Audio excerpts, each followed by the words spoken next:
Good evening, everyone.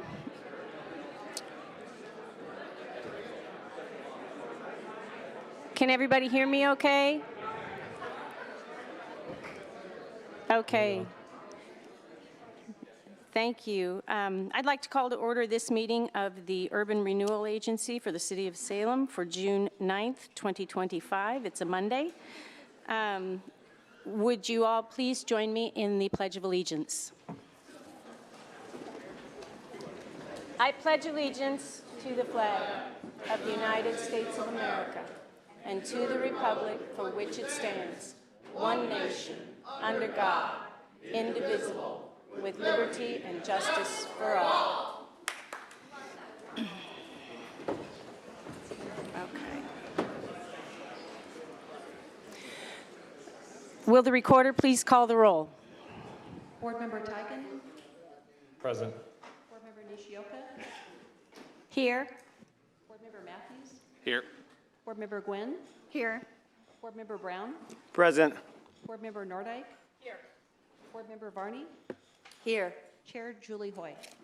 Here. Councillor Nishioka, do we have any additions or deletions to the agenda? Not that I'm aware of, so no. Okay, thank you. And we have no public comment. Moving on to the consent calendar. Councillor Nishioka, could you please go through that with us? Yes, I move for approval of the consent calendar. Second.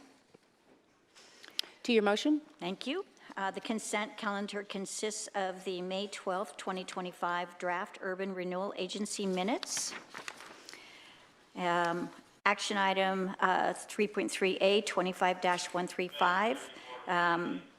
The Salem Convention Center Marketing Addendum for fiscal year 2026, and that concludes the consent calendar. Thank you. Any comments or questions? Will the recorder please call the roll? Board Member Nordike? Aye. Board Member Varney? Aye. Board Member Tigan? Aye. Board Member Nishioka? Aye. Board Member Matthews? Aye. Board Member Gwynn? Aye. Board Member Brown? Aye. Chair Julie Hoy. Aye. We're moving on now to public hearings. The Urban Renewal Agency will now hold a public hearing to receive testimony on the recommended fiscal year 2026 Salem Urban Renewal Agency budget. The hearing will begin with the staff presentation, followed by testimony from interested persons. Individuals testifying are limited to 3 minutes. Thank you. All right, we have no one signed up, so Callie, please go ahead. Good evening. Oh, is this on? Let me get it down a little. Hi. Good evening. I am Callie Leinenbach, the budget manager, and I'm here this evening to present the fiscal year 2026 Urban Renewal Agency budget. Sorry, this is not showing the presentation, the screen.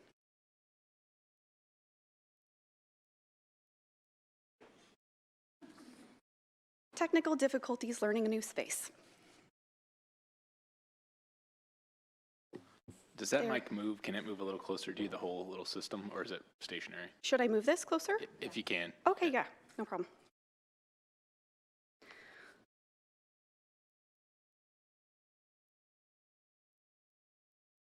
Okay, I'll just go ahead.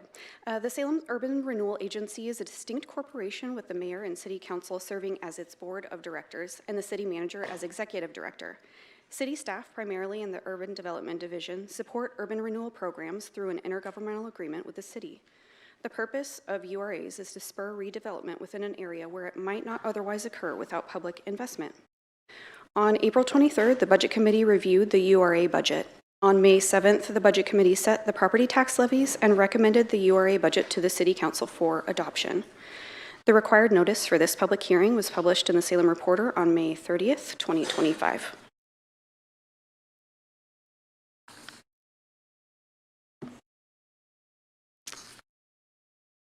So the recommendation is to direct staff to return on June 23rd, 2025 with a resolution to adopt the Budget Committee recommended fiscal year 2026 Urban Renewal Agency budget.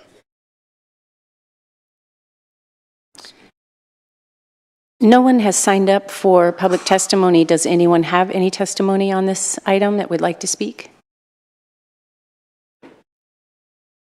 Does any of council have any questions? Yes, Councillor Nordyke.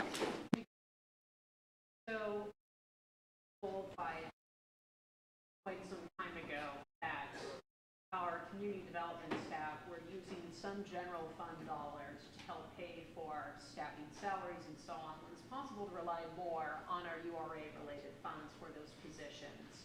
And I had wanted to see whether this upcoming fiscal year budget addresses that, because we would like to, I believe we would like to preserve our general fund dollars for general fund use and use the URA money wherever we can.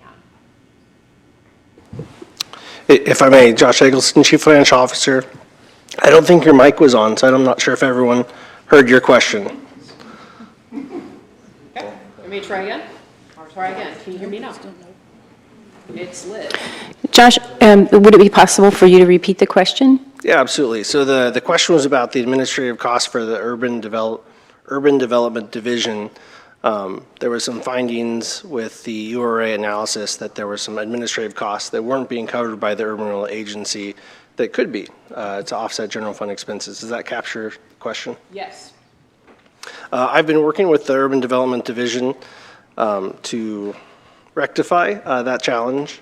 We have a staffing model that we've put together, and we'll be making those changes. We'll come back on the 23rd when the budget is finally adopted. We're just waiting for a couple minor pieces, but it should more fully capture the administrative costs.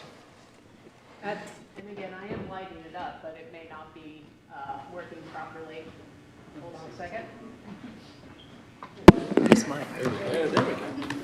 Testing 1, 2, 3. Oh yeah, that's way better. Okay, we can do this, team. We can do this. Josh, can you estimate how much general fund savings could be generated by this change in appropriation? Not quite yet. I'm still waiting on a couple data points, but then I'll have that answer. And I'll make sure that council's well aware of that prior to the budget adoption on the 23rd. Any further questions? Seeing none, will the recorder please call the roll? Thank you, Callie.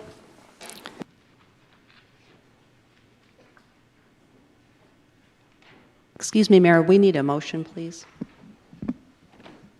Councillor Nishioka, please, the motion. Thank you. I move to direct staff to return on June 23rd, 2025 with a resolution to adopt the Budget Committee recommended fiscal year 2026 Urban Renewal Agency budget with amendments. Second. We have a motion and a second by Councillor Matthews. Any further discussion? Will the recorder please call the roll? Board Member Nordyke? Aye. Board Member Varney? Aye. Board Member Tigan? Aye. Board Member Nishioka? Aye. Board Member Matthews? Aye. Board Member Gwynn? Aye. Board Member Brown? Aye. Chair Julie Hoy. Aye. Motion passes. I see no special orders of business and no information reports. We are adjourned.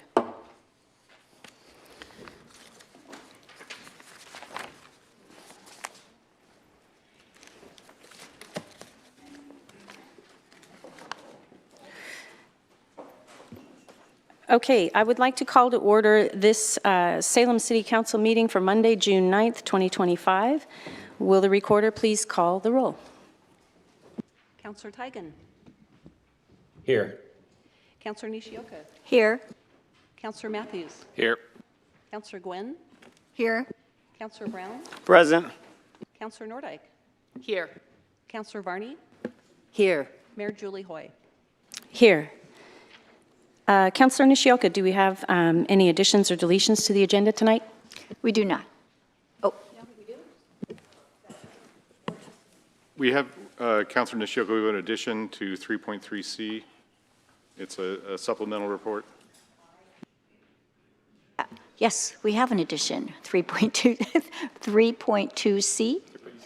3C, 3.3C. Go ahead. Thank you. I moved for the addition. Second. And a second by Gwen. Any discussion? Councilor Nordike. Thank you. Yes, I had a question about 3.3C, the Safe Streets and Roads for all grant applications. So I understand that if this resolution were to pass, it would authorize our manager, city manager, to apply for federal funding and allow us to use matching bond funding to construct these pedestrian crossing improvements and to help implement better pedestrian crossing visibility. All that sounds great, but I think the question is, has the city considered what the long-term costs are? Every sidewalk needs maintenance. Every road needs maintenance. Every time we add things, we add maintenance costs down the road. Do we have an estimate of what the long-term costs will be from authorizing this new construction project? Brian Martin, Public Works Director. Yeah, it's about $14,700 per year is what we estimate for all 12 of them. And Director Martin, how would we be paying for the $14,700 and so in maintenance? Yeah, that would come out of our gas tax allocation for all of our street maintenance. Thank you. Councilor Matthews. So kind of on line with that, so that I have a clear understanding, if we do end up getting this grant, does it automatically move forward, or does it go into our CIP projects to be approved and kind of scored like all the other ones? Good question. So if we were fortunate to get this grant, we would add these projects into our CIP. One of the reasons we wanted to apply for the grant is it gives us a lot more money to use for pedestrian crossings. So for example, our bond, the 2022 Safety and Livability Bond, there's a bucket for about $3.5 million for pedestrian safety crossings. By getting a federal grant, we could use that money as a match instead of having to pay for crossings alone. So instead of maybe being able to do 7 crossings with the $3.5 million, we'd likely be able to do 12 to 15 crossings using that same amount of money, but just as a match. So it gives us a lot more bang for the buck. Yes, go ahead. So, and if memory serves, I think we put a new kind of requirement on the scoring system that maintenance is part of what goes into the scoring. So if this project went forward into the CIP, that would be part of the scoring. So it would be evaluated as we determine whether to move forward with it or not. Is that right? Yeah, we have not developed that scoring criteria yet, and in all likelihood, it's going to be quite a while before we would hear back on this grant. But when we did, we could look at those crossings, and we'd be, by requesting a grant for those specific locations, we'd be obligated to do those specific locations. Right. So it would be hard then to say, well, no, the maintenance is a little bit more for this one than it would be somewhere else. So we would be bound by that grant. Councilor Brown. Thanks, Madam Mayor. My question is simple. So this is strictly just for Ward 1 and 1 and 6? Is that it? I'm sorry, I didn't hear the question. Just for Ward 1 and 6? I would have to look at the application. I know it's not specific to Market Street, but it's a cluster along Market Street and goes, along multiple blocks to the north and to the south. And if I pull up the staff report real quick, it should say in there which wards it is for. Well, I guess my only concern was, I'm looking at East Lancaster neighborhood and the Northeast Salem. I guess if we're applying for these funds, would they just be strictly just for those 2 wards, or would it be inclusive for all 8? No, it would just be for those 2 wards because we're tied to those specific locations, and those locations happen to fall within those 2 wards. Okay, thank you, Mr. Director. Madam Mayor? Any other questions?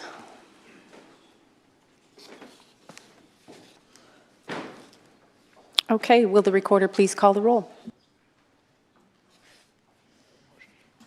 Councilor Tigan. Aye. Councilor Nishioka. Aye. Councilor Matthews. Aye.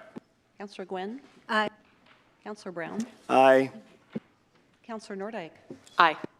Councilor Varney. Aye. Mayor Julie Hoy. Aye. Motion passes.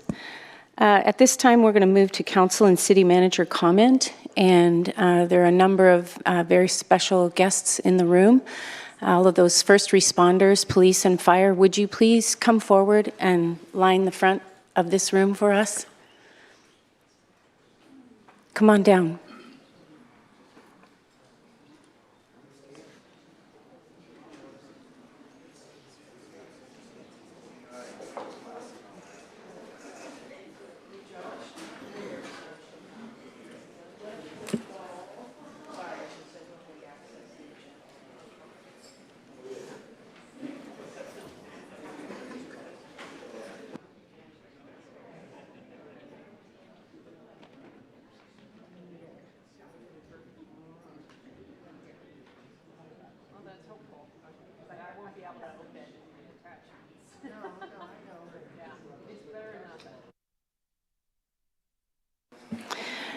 Thank you.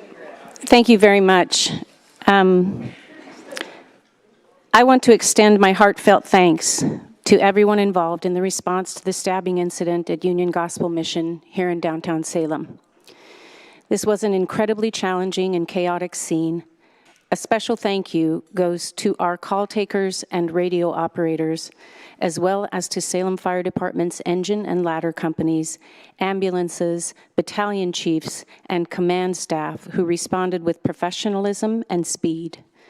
I also want to recognize the Salem Police Department, whose officers arrived on scene approximately 2 minutes after the call was dispatched at 7:17 p.m. Within minutes, they established a perimeter, located the suspect across the street, and took him safely into custody without further incident. More than 27 personnel, including patrol officers, detectives, supervisors, crime lab technicians, and other professional staff contributed to the immediate response and ongoing investigation.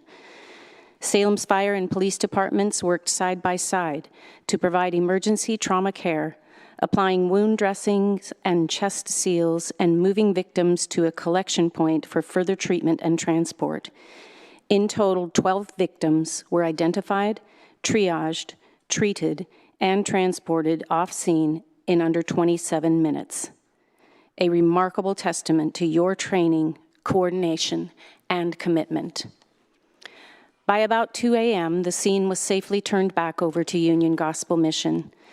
This tragedy is a powerful reminder of the impact of teamwork, training, and calm under pressure. You brought order to chaos and saved lives. You demonstrated the very best of public service. In addition, the reception of these patients at Salem Health was exceptional. Our hospital emergency department handled this with professionalism and managed to triage the victims very quickly. In addition, resources from Kaiser Fire District and Marion County Fire District No. 1 provided life-saving care and transport to several victims. Though this was a tragedy, you illustrated the power of collaboration with our neighboring agencies. Thank you again for the great work you do every day, serving our community and representing Salem with such excellence.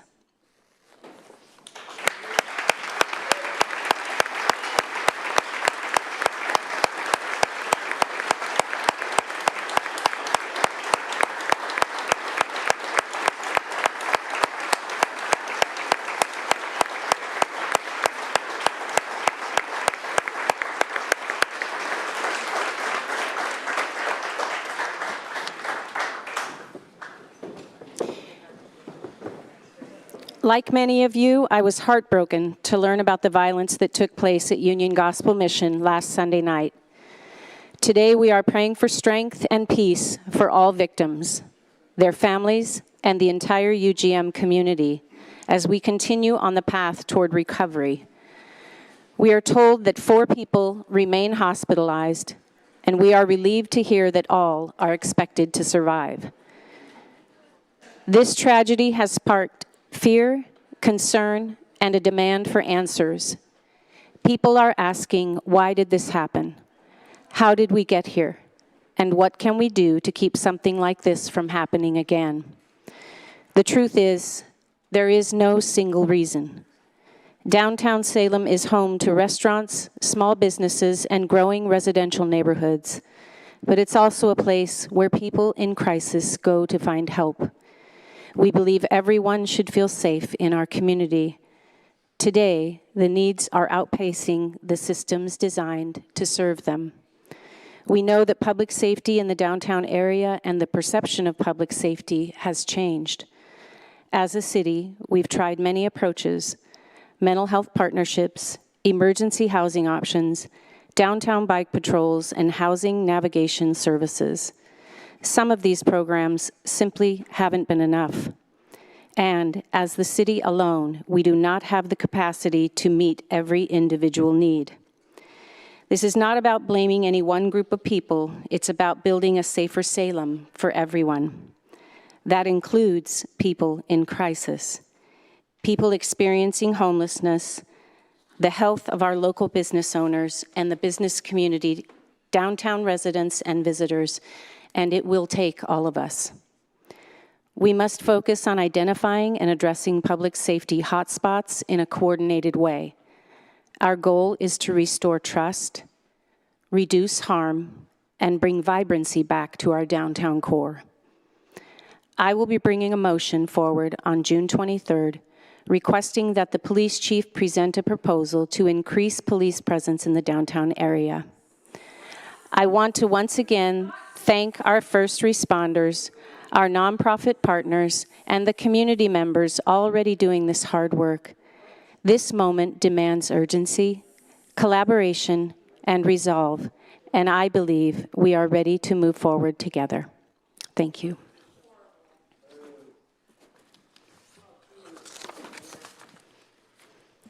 Any further councilor comments?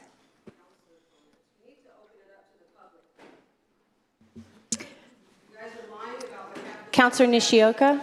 Yes.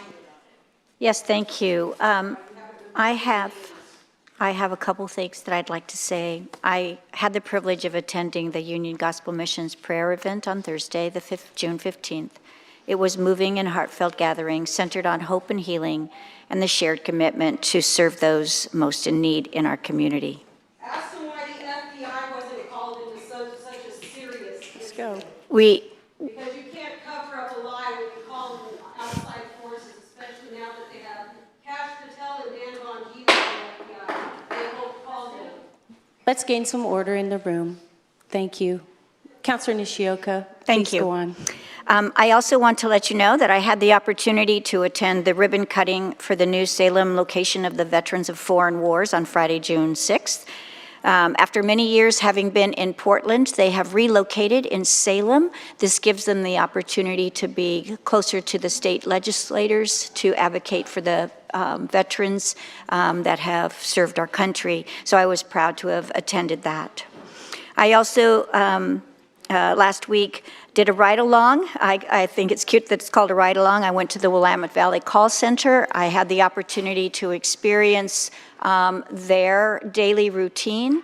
I was quite impressed with the wide range of calls that came in and the very calm and patient manner at which the call taker took the information and assisted each of the people that called in. It was really impactful for me to see how quickly they have to work, but how considerate they were at the same time and trying to gather the information needed so that a call could get out right away.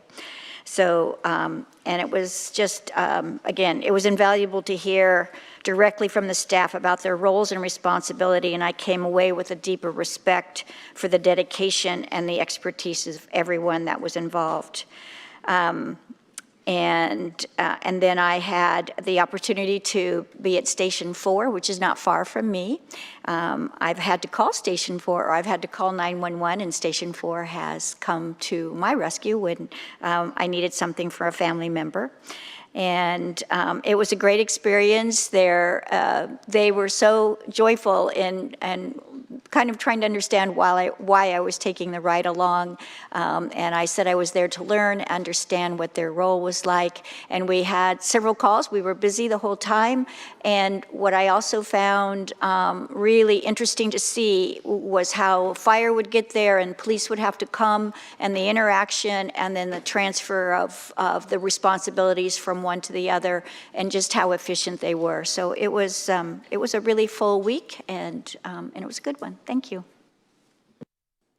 Thank you. Anyone else have something to share?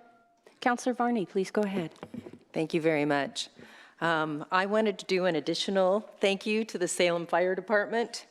This weekend, in addition to their regular emergency medical calls that they respond to, this past weekend, our firefighters responded to 4 structure fires, 1 vegetation fire, and a Willamette water rescue, all within, I believe, 24 hours. It's pretty amazing. 2 of the house fires were in West Salem. I saw the photos and was amazed that it was only the 2 houses that basically were destroyed. I mean, it was quite a conflagration. So thank you. I can't even fathom the degree of physical and mental exhaustion our firefighting personnel experience due to the intense pace and challenging conditions when there's so many calls that come in and so many events that happen in that short period of time. So I wanted to say thank you all for your skill and compassion and your dedication and commitment to protecting us every minute of every day. Thank you. Anyone else? Councillor Nordyke, please go ahead. Thank you so much.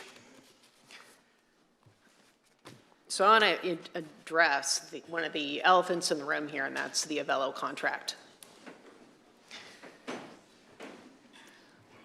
I would love to see changes at the federal level that are far beyond my pay grade or my jurisdiction.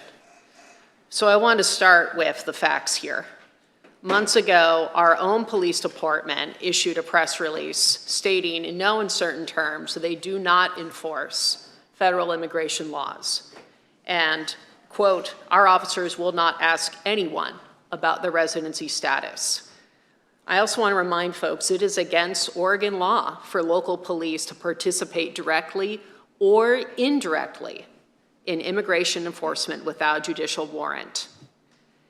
And per our own police chief's statement, we have not received any recent requests for assistance from federal immigration officials, but if we do, we will deny, document, and properly report that request to the state of Oregon. We are a sanctuary state and proudly so, a sanctuary city and proudly so. And this is evidence of corporate greed at its finest. Corporations will do anything for money, anything, to anyone, whether you're documented or not. And I know that folks are calling for cancellation of the Avello contract, and I hear you. But I want to, again, tell you that the one thing we haven't done is provide direct general fund dollars directly to Avello. And if we were to cancel this contract, then that is the one thing we would do, is provide general fund dollars as a result of a breach of contract action. That is not what I want. That's not what anyone I know wants. I can also tell you that I have proudly come from an immigrant family. My uncle is from Mexico. My cousin is from South Africa. Both of them came to this country. My uncle lives in Mexico, in Eugene, and he is a proud native of Mexico. And because of the color of his skin and his accent and the fact that Avello flies flights out of Eugene, I understand that that fear and anxiety is in my own family. And I am extremely worried that even though we have said loudly and clearly we will not cooperate with ICE, we will deny their requests, that there will be people in this community who are not going to call 911, and in fact probably aren't calling them right now because of that fear. And I get it. I get it. I understand that fear, and I understand that lack of trust when it comes to police officers. I get it. So what I offered today is sharing this information with you and knowing that full well that it is not enough, but also know that I recognize how morally vehement these actions are. Avelo is not the first airline and probably won't be the last, because as long as we have corporations running this country, they will continue to do whatever makes them money. Thank you. Councillor Nishioka. Thank you. I would just like to add gratitude to Councillor Nordijk for speaking up. I also want to say that we have heard you. We have received your testimonies, and I have met with a handful of people on this matter. And it is a complex situation. There's no easy way. And as Councillor Nordijk said, if we even made an effort to cancel the contract, it would put the city in jeopardy of legal action, and that legal action costs would come out of the general fund. So we're trying to protect the city and its citizens. So I want you to know that we do hear you and we respect what you are concerned about, because many of us have the same worries. So again, thank you for your testimony and thank you for being here. Anyone else?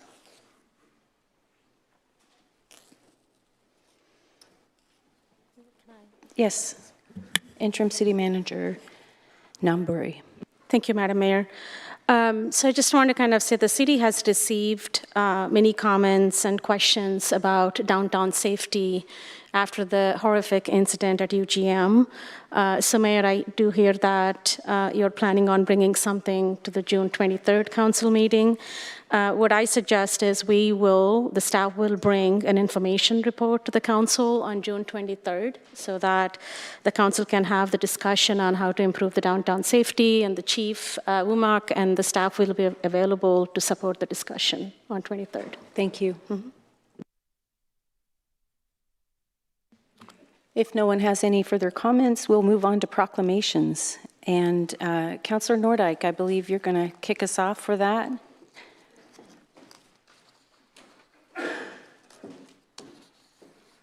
Thank you, Madam Mayor. I would like to ask the Make Music Day committee members in attendance, including Karen Green, Liz Brock, Danielle Green, and Hunter Winan, to step forward to receive this proclamation. While they're doing that, I'll take a moment of personal privilege. I come from a very musical family, and my family will be proudly there to celebrate and support Make Music Salem Day. This is an event where anyone is expected and encouraged to really participate in one of the best events in downtown Salem year-round. So, without further ado, here's our proclamation. Whereas Make Music Day was launched in 1982 in France as the Fête de la Musique, a new kind of musical holiday, an event where free live music is everywhere.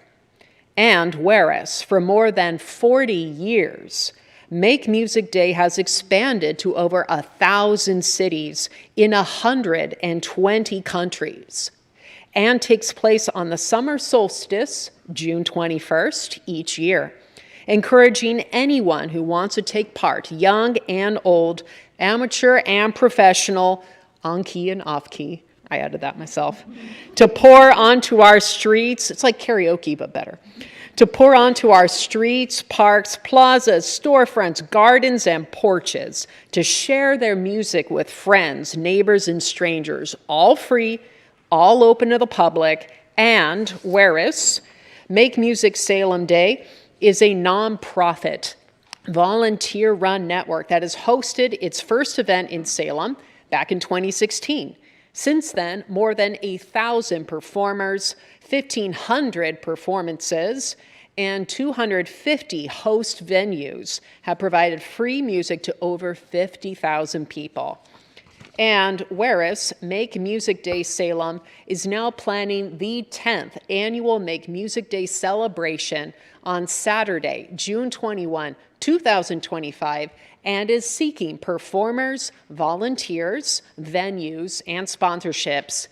And now, therefore, I, Madam Mayor Julie Hoy of the City of Salem, Oregon, do hereby proclaim June 21st, 2025 as Make Music Day in Salem and encourage all residents to embrace and celebrate music and the sense of community that it creates, dated this 9th day of June, 2025.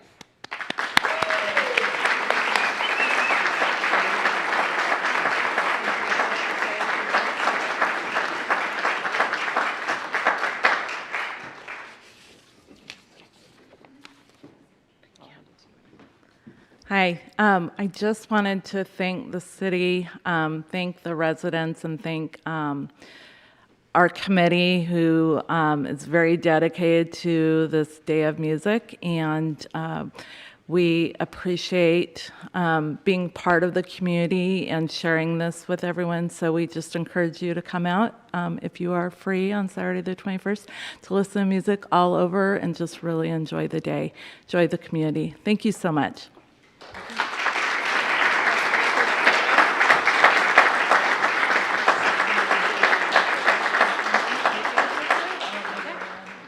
All right, we got it. Great. Thank you very much. All right, have a great day. Thank you all.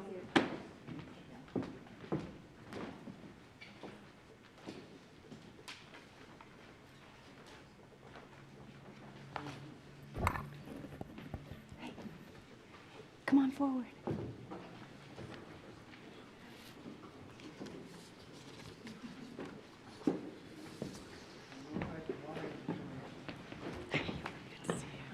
Come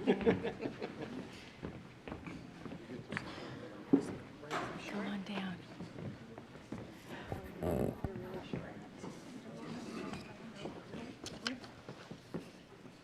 This is a proclamation. Whereas on June 14th, 1775, the Continental Congress established the Continental Army, laying the foundation for what would become the United States Army, our nation's oldest and largest military branch.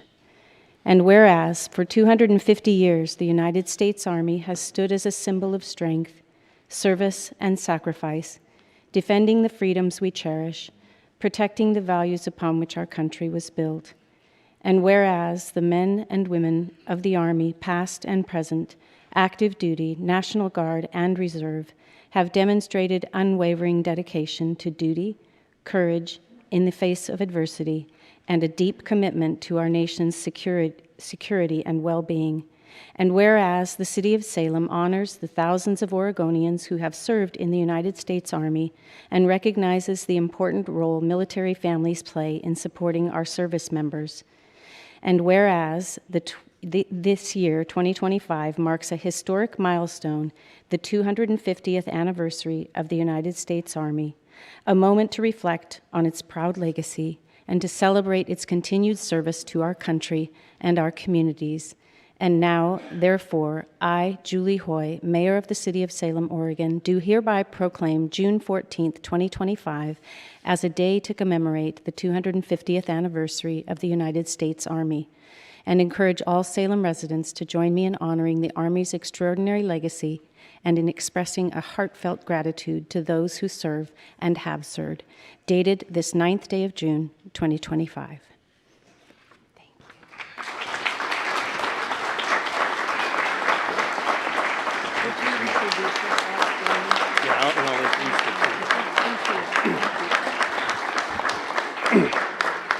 All right, good evening, Mayor Hoy, distinguished members of the City Council. Thank you for honoring the United States Army on our 250th birthday. I'm Colonel Russ Gibson. Team with me today, Colonel Tanis Mittelbach, Lieutenant Colonel Annabelle Ortega, Major Jorge Dienda, Sergeant First Class Selena Moran, Sergeant First Class Angela Ackland, Sergeant First Class John Dowd, Sergeant First Class Charlie Parker, Sergeant Jacob Stansbury, and Staff Sergeant Emily Simonson on the cameras there. We are all proud members of the Oregon Army National Guard, your state's National Guard. So the Army National Guard, along with the regular Army and the Army Reserve, make up the total Army force. The motto of the United States Army is "This will defend," which speaks to our commitment to defend the United States of America.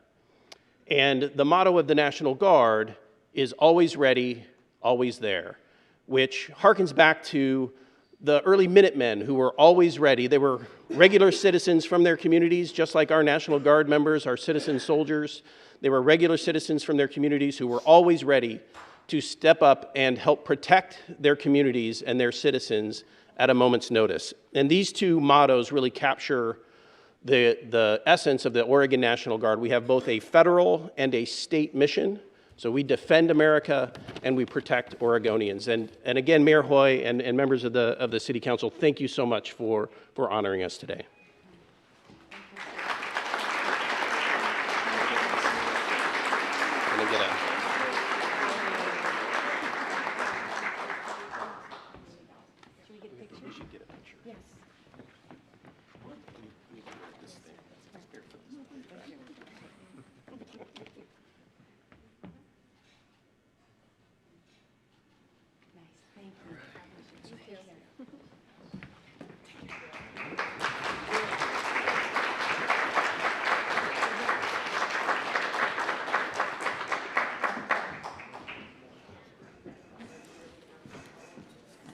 Okay.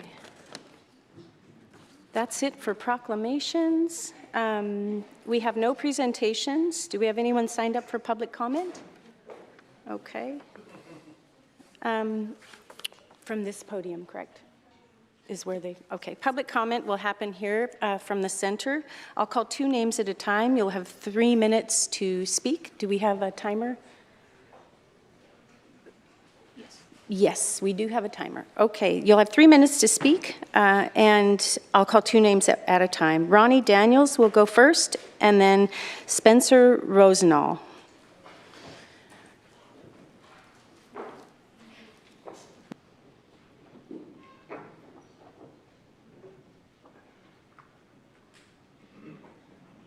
Mayor Hoy and City Council, my name is Ronnie Daniels. I've been a resident in the state almost 32 years. I live in Polk County. I do about 2/3 of my economics in New York City. Excuse me, sir. Will you turn your mic on? Okay. So sorry, I thought Mr. I did Daniels. pretty good without You did great. You know, even though we got Forrest Gump on TV there, that's pretty good, but nevertheless. But he does look pretty good, the sense of humor. But getting back to the point that I'm speaking on this open session is that we got to look at the time level of all these crimes since 2021. Your murder rate has gone up, quadrupled. Your number of suicides from fentanyl and other overdoses in this city and county and in the regional area, including a beheading behind Big Lots last year in April, and a kid's mentally challenged kid that was going to McKay High School having his heart cut out. You know what leads to this is when the cities do not come and talk to the legislators and tell them to stop tying our law enforcement's hands so they can do their job. That's one. What really got me was 3 weeks ago, this coming Thursday, when a young man, a businessman opened, Jim Lebold opened the Cue Ball, the same place where he had a tobacco store and everything else, and was a meat market over 90-something years ago. He's been open 62 years. And to have this incident happen of this nature is wrong. It's unacceptable. What caused that stabbing of that young man prior to the mentally challenged person at UGM? It's called not holding the people accountable. Not when we don't have kids in the classrooms, police officers monitoring the schools, it led up to this point. When you tell law enforcement they can't do their job, they got to be an emotional support dog and enable and turn a blind eye on the shoplifting, the hit and runs, and everything else, which I was a victim of on September 15, 2022, right down the highway, $9,200 in my Power Stroke diesel. When you go through, whether they're legally here or not, right must be right and wrong must be wrong. You cannot be lukewarm catfish on these issues, because what you're doing, I've seen as a 6-year-old kid when Maxine Waters was deputy assistant for my city council in L.A., 91st in Normandy. I watched a person, 2 gang members want to take a leather jacket, and in the process, he didn't give up his leather jacket. Long barrel 357, 6-year-old kid watching this, watching him get shot, reload until his head's hanging off the side of his tendons. Why? Because law enforcement wasn't allowed to do their job. The city council is not holding the legislators accountable, so that way they can do their job. And then on top of that, we cannot sit by and act like a bunch of sissy pants and just go along to get along. I don't do DEI. I believe in liberty. I watched what happened 36 years ago in 7 cities in China for my second deployment in the Navy in less than 11 months. The point I'm making is this. We got to get back to law and order, holding accountability, and stop digging in people's pocketbooks so you can get along grifting, because grifting is not helping this problems that we're having in this valley or the state. We got to get back to holding accountability. Thank you, Mr. Daniels. Thank you for your testimony. Spencer Rosenall. More bullshit. You don't even live here. Honey, I spend more money than you wipe your butt with. You need to get yourself some Jesus. Humble yourself.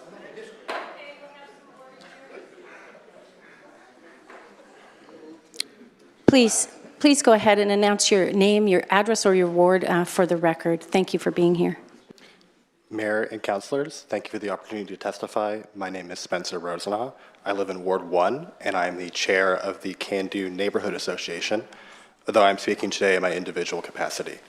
I'm here to support the authorization for the Safe Streets for All grant application, agenda item 3.3C. This is an opportunity to secure up to $10 million in federal funding for pedestrian crossing improvements and high visibility enforcement, with a local match from safety and livability bond funding. These improvements are desperately needed and long overdue. Safe streets and walkable neighborhoods are essential investments, particularly for the 30% of Oregonians who do not drive, whether due to age, disability, income, or choice. Salem is taking the right steps with the Vision Zero program, leading pedestrian intervals, and the pending 20 is Plenty campaign, but we still have a long way to go. In 2024, fatal crashes killed 27 people in our city, according to Salem Reporter, including 8 pedestrians. It was the deadliest year on record for traffic fatalities in at least a decade. We must continue to build a multimodal road system that works for everyone, puts people and safety first, and takes walkable neighborhoods seriously. Pedestrian improvements like crossing beacons, refuge islands, and curb extensions are proven solutions that move us towards a better and safer system. For these reasons, I encourage you to approve the authorization for the Safe Streets for All grant this evening. Thank you for your consideration. Thank you for your testimony.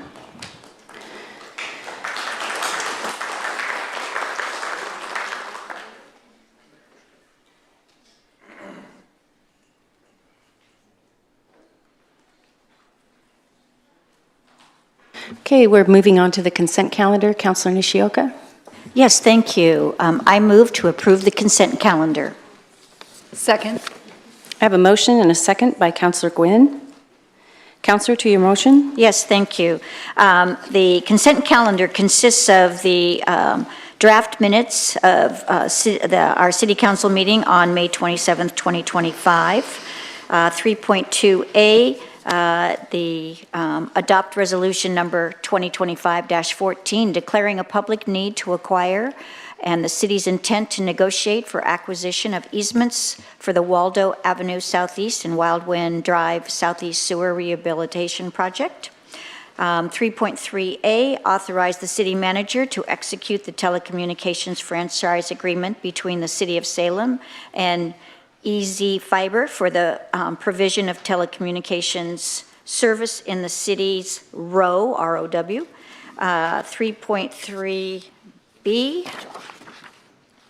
authorize the city manager to execute amendment number 2 to lease number LOR 07449 for the space occupied by the National Weather Service at the Salem Airport. 3.3C, which was the addition, authorize the interim city manager to apply for federal funding up to, I'm sorry, that maybe not.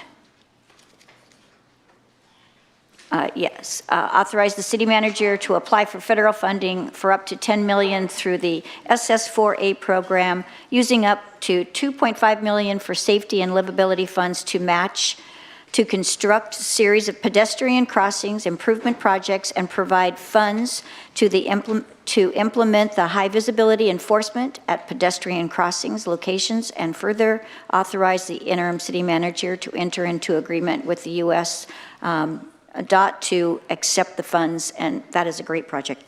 And 3.3D, The City Council authorized the city manager to execute the attached cooperative agreement, utility agreement CIA with Oregon Department of Transportation ODOT to replace the city water and fiber optic utilities in association with ODOT's Salem Center Street Bridge Seismic retrofit project.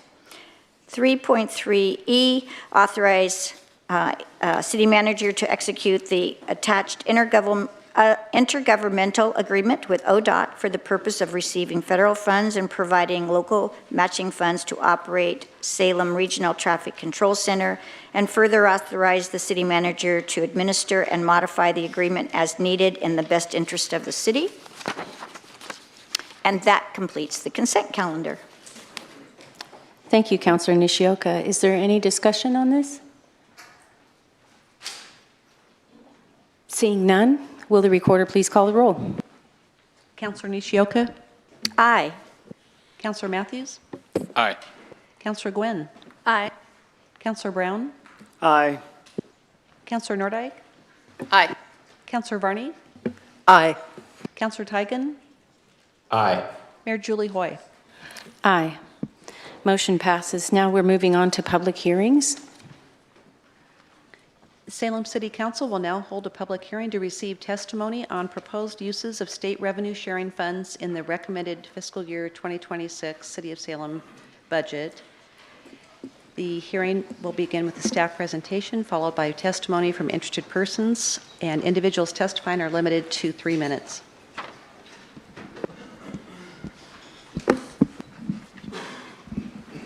Mayor Julie Hoy, City Council. This presentation is for the second required public hearing for the city to receive state revenue sharing funds in FY 2026, which was noticed in the Salem Reporter on May 30th. The first public hearing occurred at the April 30th Budget Committee meeting. The state of Oregon earns revenue from the sale of distilled spirits, liquor licensing fees, and collects taxes from the sale of beer, wine, and cider. 14% of that revenue is distributed to cities based on a formula that factors in property taxes, population, and income. The amount of this revenue that the city of Salem anticipates receiving in the FY 2026 budget is just under $2.2 million, and the revenue generated from the program is currently used to offset expenses in the general fund for police patrol service. As recommended by the Budget Committee at their April 30th meeting, this offset would continue in the FY 2026 budget. Staff recommends City Council adopt Resolution 2025-12, which will allow the city to elect to receive these funds from the state on a quarterly basis and continue to participate in the program. And I'm available for questions after public comment. Is anyone signed up for public comment? Not for this item. We have no one signed up for this item. Is there anyone who would like to testify on this item in the public? Okay. Are there questions for staff? Councilor Matthews. Just so I have clarity, so these funds, I assume they're already dedicated in our budget as far as where they would already be going? Yeah, that's correct. They're already accounted for in the recommended budget. Okay.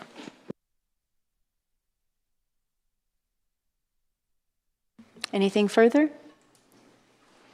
Okay, I'll close the public hearing. Councilor Nishioka, please go ahead. Yes, thank you. I move to adopt resolution number 2025-12, electing to receive a share of certain revenues from the State of Oregon General Fund. Second. Ooh, motion by Nishioka. I'm going to give that one to Matthews. That was pretty good. Councilor Matthews is the second. Any further discussion?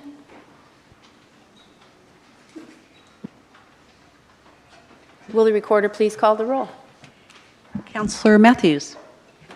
Aye. Councilor Gwynn? Aye. Councilor Brown? Aye. Councilor Nordyke? Aye. Councilor Varney? Aye. Councilor Tigan? Aye. Councilor Nishioka? Aye. Mayor Julie Hoy? Aye. Let's see, we're moving on to item 4B. The Salem City Council will now hold a public hearing to receive testimony on the recommended budget for fiscal year 2026. The hearing will begin with staff presentation, followed by testimony from interested persons. Individuals testifying are limited to 3 minutes. Thank you.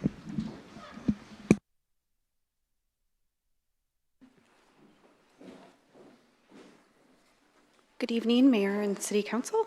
My name is Callie Leinebach, and I'm the Budget Manager, and I'm here to present this evening the public hearing for the fiscal year 2026 proposed budget.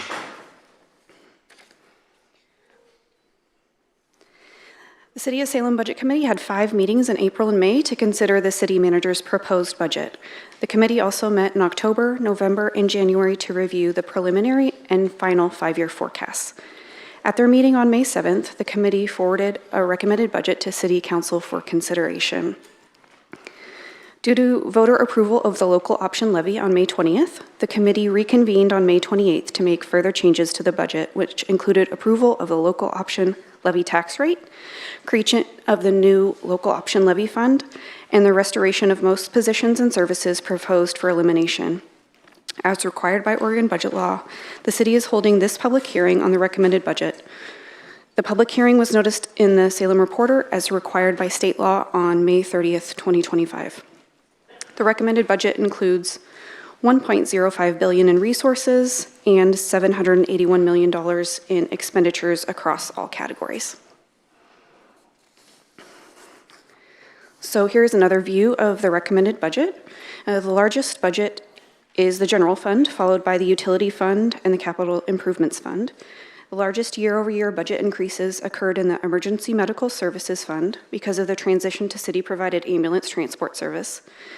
The local option levy fund, with the move of library, parks, recreation, and Center 50 Plus services to the new fund, and the downtown parking fund with the start of paid parking downtown.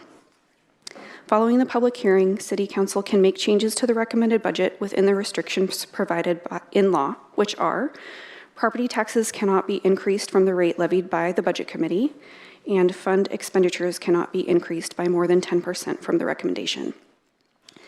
The City Council is asked to approve any changes to the budget this evening to allow staff to return with a resolution to adopt the budget at the meeting on June 23rd. At that time, staff will ask the City Council to amend the budget approval made this evening to include any rebudgeted purchase orders or carryover items that were not completed in fiscal year 2025, and the remaining budget authority needs to move into fiscal year 2026. These changes must also stay within the 10% change limit prescribed in budget law. A complete list of carryover items will be provided to City Council on the 23rd.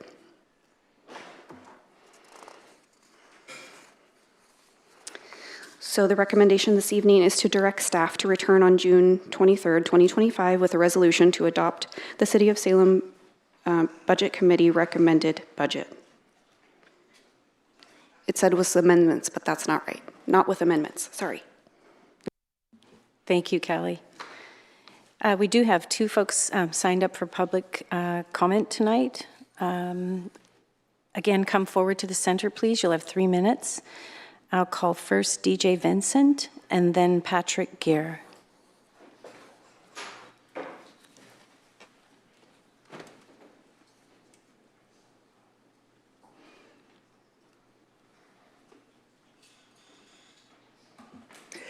DJ Vincent, Ward 3. Mayor, councilors, the first thing I want to do is thank you tonight for your hard work on this budget, as well as what I want to talk about tonight, which is the Safe Parking Program, which city staff helped craft with Church at the Park in 2020 to help meet the needs of our unhoused neighbors.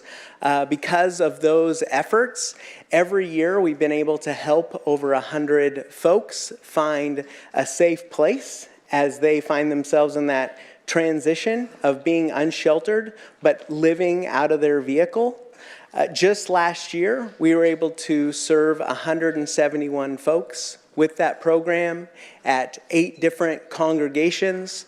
The program receives people, helps understand what their needs are, connects them with a case manager, and then assigns them to a church site where they can be overnight at an approved place where they have restroom access, a supportive space, trash service, and they know they have a security team that they can call on if there's anything happening at the site.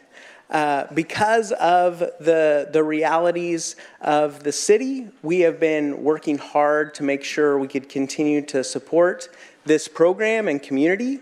We were able to receive grant funds to support the staff for the program, 2 case managers to follow through with those folks, building plans for healthcare, housing, and jobs. Many of the folks we serve who live in vehicles do have full or part-time jobs. It's also a program that helps serve many families while they're waiting to get into other shelters. What I come before you tonight is to ask you to consider, even though in the past you've been able to support at $260,000 a year, we've been reaching out to churches about the costs for insurance and those porta potties and trash to see how much they can help. We have been able to offer a day center space where people could get resources, showers, and case management. So we believe that we can do it at a reduced price, but we would still love to see you partner with this program that, again, the city created with us, with great work with the planning department and city staff. So I hope you would consider restoring some funding to this program. Thank you so much for your consideration.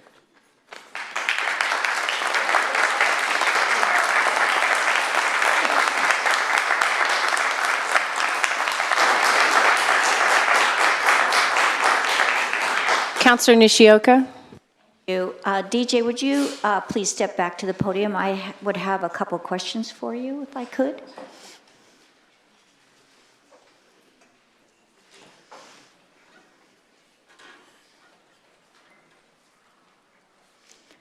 Thank you for coming back to the podium. I recognize this program as being incredibly helpful for those that don't have a place, an actual physical place, but have found themselves living in their vehicles. And as you said, I know that sometimes it is families with children, and oftentimes just individuals. But what I'd like to see is if maybe you could help me understand. I'm glad to hear that you're working with these churches, these generous churches that are offering to help support this. But could you give us an idea the cost that church and the park incur for this project, so that you can give us kind of a dollar value of what this is, maybe by month or by quarter or something to that effect? Yes, so we've been able to operate within this budget of $260,000. Again, we have been able to find other grant support for the staff that we have for that program. So it's 2 staff, and then each church, right now we have 8 offering spaces, even tonight. Monthly, the cost for each of those churches comes in at about $700 for the insurance, trash, the porta potties, and security. Then we've been able to operate the day center services, basically the utilities needed, the shower services, for about $4,500 a month or $55,000 a year in those operational costs. Great, thank you. And I know that you came to us during the budget cycle and you had requested if we could help support you at about $125,000.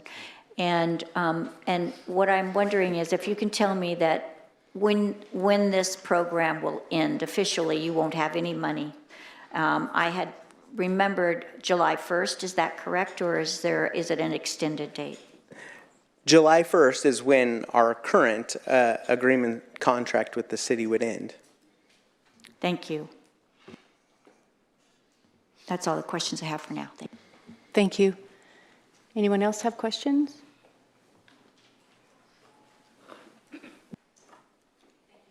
Thank you. Now, Patrick, maybe it's Geyer or Gear? Okay.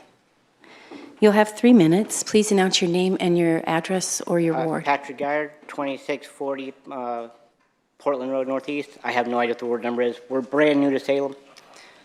Me and my wife went through a very tedious battle for an inheritance for a house, and we lost. So we moved up here. If it wasn't for the safe parking program that we have here today, my wife wouldn't be employed at Amazon. I wouldn't be going back to school. We wouldn't have had a safe place to go. Any kind of resources. Because of them, we're moving on, getting ready to move into a newer place and getting into a better place. And if it wasn't for programs like Church at the Park, safe parking, none of this would have been possible. And it's not just me. There's a whole bunch of people that park over there with us that are trying to do the same thing. And we just want to see this program keep going. Because even if we're not in it no more because we've moved on, there are others coming behind us that need this as much as we do. And that's all I wanted to say. Thank you very much for your testimony.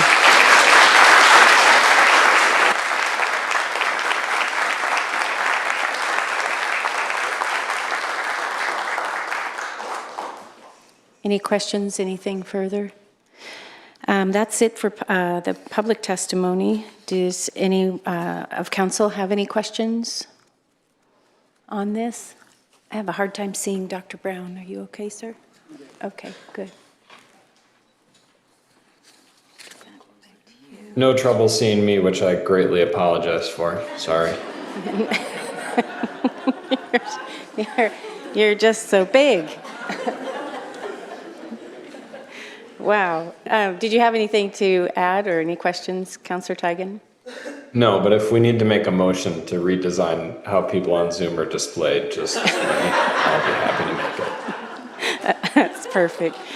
Thank you so much. Okay, we'll close the public hearing then. Councillor Nishioka. Thank you, Mayor Hoy. I move to direct, excuse me, I move to direct staff to return to the City Council on June 23rd, 2025 with resolution to the adoption of the Budget Committee recommended fiscal year 2026 City of Salem budget with amendments. And I would like to add an amended motion.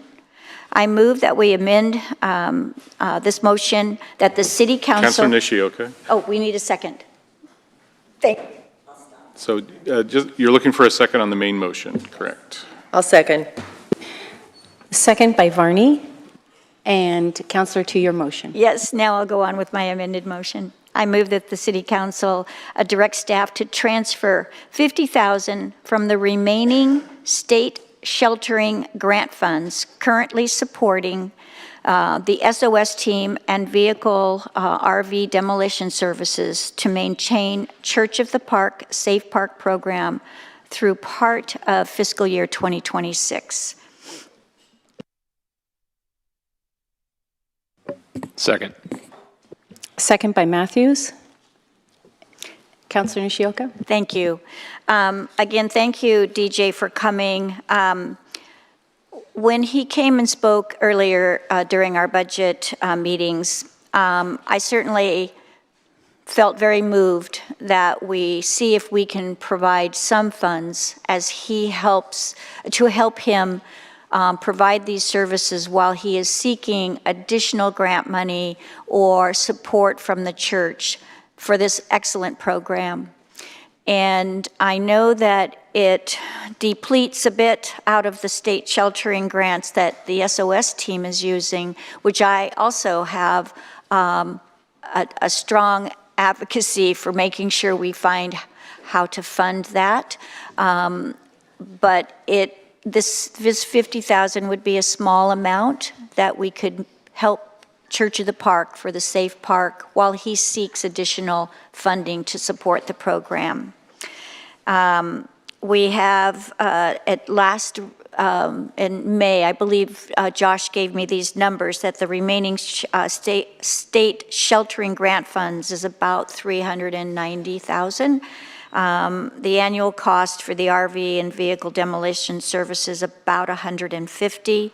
As I said earlier, Church of the Park had requested $125,000, but I'm suggesting that we have a $50,000 a portion of what he had requested to get him through at least based on the math that I was seeing, this could get the Safe Park through February of 2026, so that there could be at least through the winter months, so during the summer and into the winter. Hopefully by March, he would have had success in finding other funds. And as I also asked, he'll be running out of funds as of July 1st. That's only, 3 weeks away.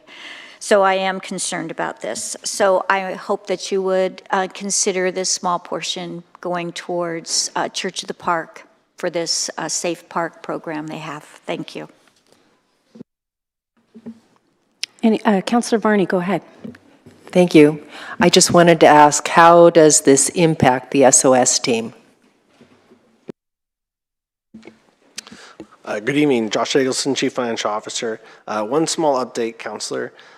We have an updated estimate for what we'd have remaining for fiscal year 2027, approximately $250,000, so a little bit less than the $390.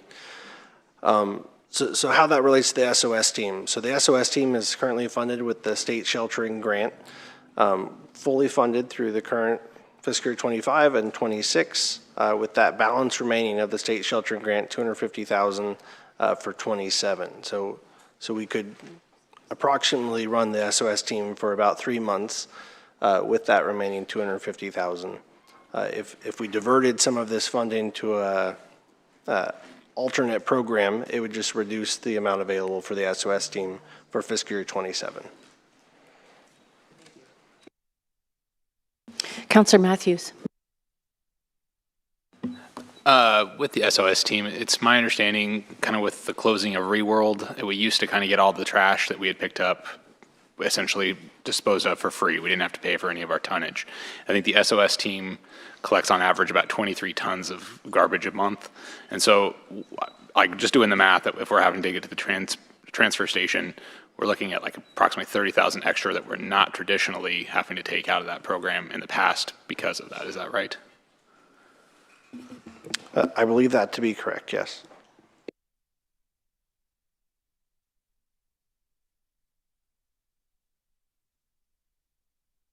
Councilor Gwynn.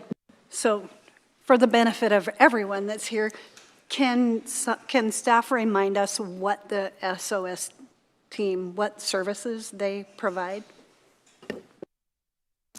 Yeah, thank you. Gretchen Bennett, Acting in Capacity Community Services Director. The SOS team is a subset of a broader collaborative strategy aimed at information referral, encouraging people not to be living in unsheltered environments, but rather transitioning to places meant for human habitation.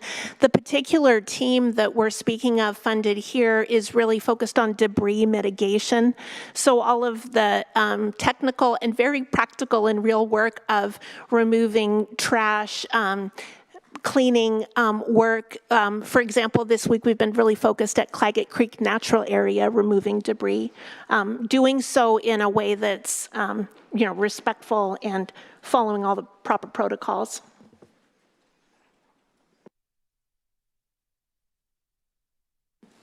Anyone else?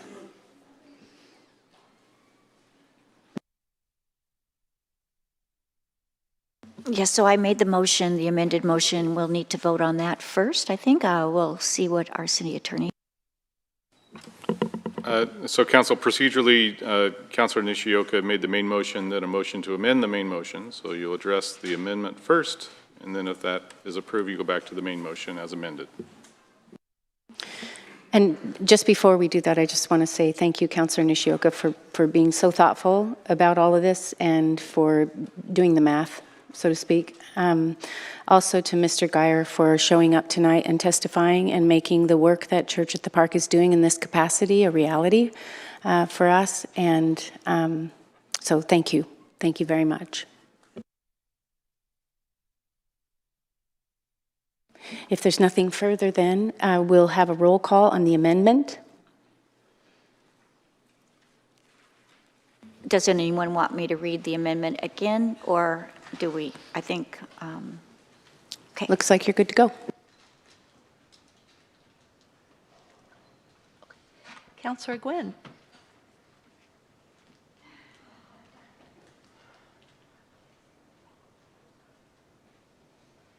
Nay.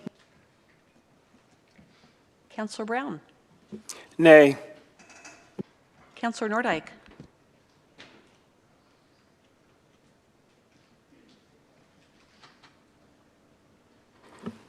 She stepped away. Oh, I'm sorry. Counselor Varney? Aye. Counselor Tigan? Aye. Counselor Nishioka? Aye. Counselor Matthews? Nay. And Counselor Nordyke has recused herself from this, or has she just stepped away? Recused. Okay, thank you. Mayor Julie Hoy? Aye. Motion passes.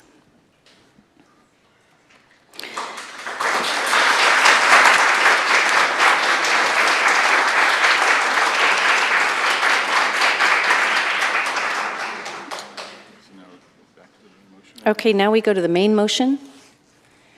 Do we need that read again, or is everyone okay? Can you read it again, please, Councilor Nishioka? I will be happy to. I move to direct staff to return to City Council on June 23rd, 2025, with a resolution to adopt the Budget Committee recommended fiscal year 2026 City of Salem budget with amendments. And I don't recall who seconded that. It was Councilor Varney. Okay, Councilor Varney was the second on that. If there's nothing further, will the recorder please call the roll? Counselor Brown? Aye. Counselor Nordyke? Counselor Varney? Aye. Counselor Tigan? Aye. Counselor Nishioka? Aye. Counselor Matthews? Aye. Counselor Gwynn? Aye. Mayor Julie Hoy? Aye. That motion passes as well. Mr. City Attorney, did you have something? No? Okay. Okay, we are moving on then to special orders of business.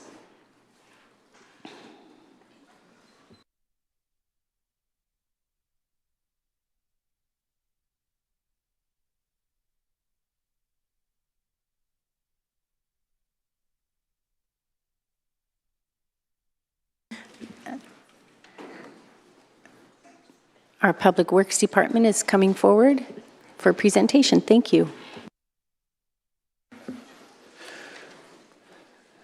Good evening. I'm back. Just here a couple weeks ago. All right, yeah, looks like I'm ready to go here. So once again, my name is Aaron Kimsey. I'm the Assistant City Engineer with Public Works and the Project Manager for the Salem Civic Center Building Improvement Project. Some of these slides are going to look familiar since I was just here 2 weeks ago, but I feel like it's important to reiterate a few of these as we move along in the presentation. All right, so again, as a reminder, this project set up 3 project goals that we were trying to achieve with the $40 million towards this bond improvement. The first being seismic and building system upgrades, kind of the main purpose of the bond. Second is highlighted by improved access and accessibility for the public. And third is providing a 21st century workspace for the staff, and that's really about providing efficiencies and adjacencies in the work in the program of the office. Again, this will look familiar. This really just is to represent the majority of the cost of the bond are going towards that first goal, the seismic structure, the building system upgrades and accessibility upgrades. And then a small sliver is for kind of the other things that aren't specifically addressed in the bond, but are still very important part of the project. And again, at the risk of sounding redundant, this further details those improvements. So I'm kind of just highlighting the exterior. There's a lot more to this project than what's on here, but to highlight the exterior improvements are really about the seismic upgrades and the accessibility that we're going to be providing. And on the interior space, doing those building system improvements, as I mentioned, interior spaces like new ceilings and lighting, and then restroom upgrades as well.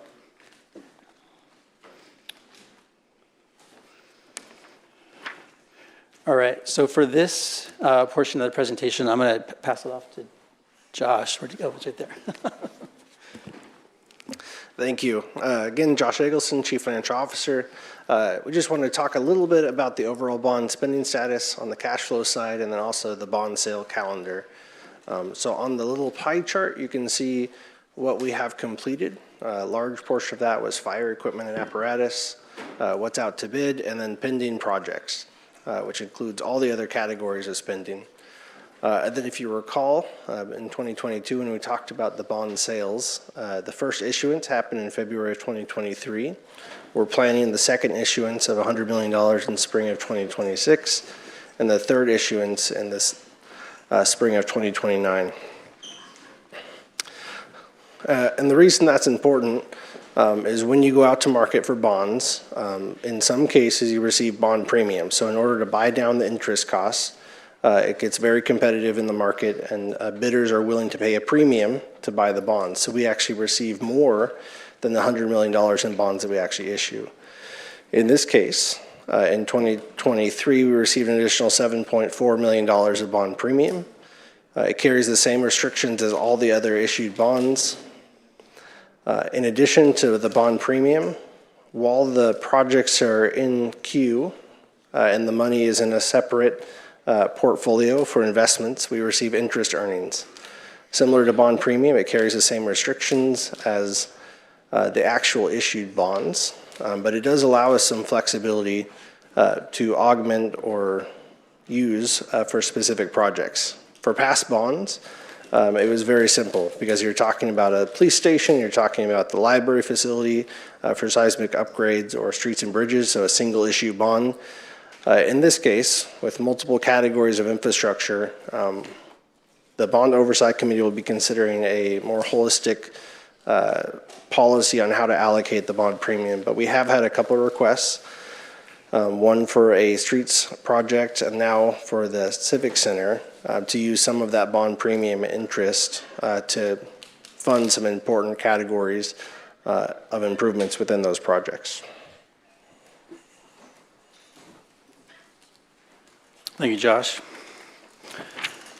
All right, so as a reminder, this project is being delivered by a progressive design build, which allows us to design with a target value in mind.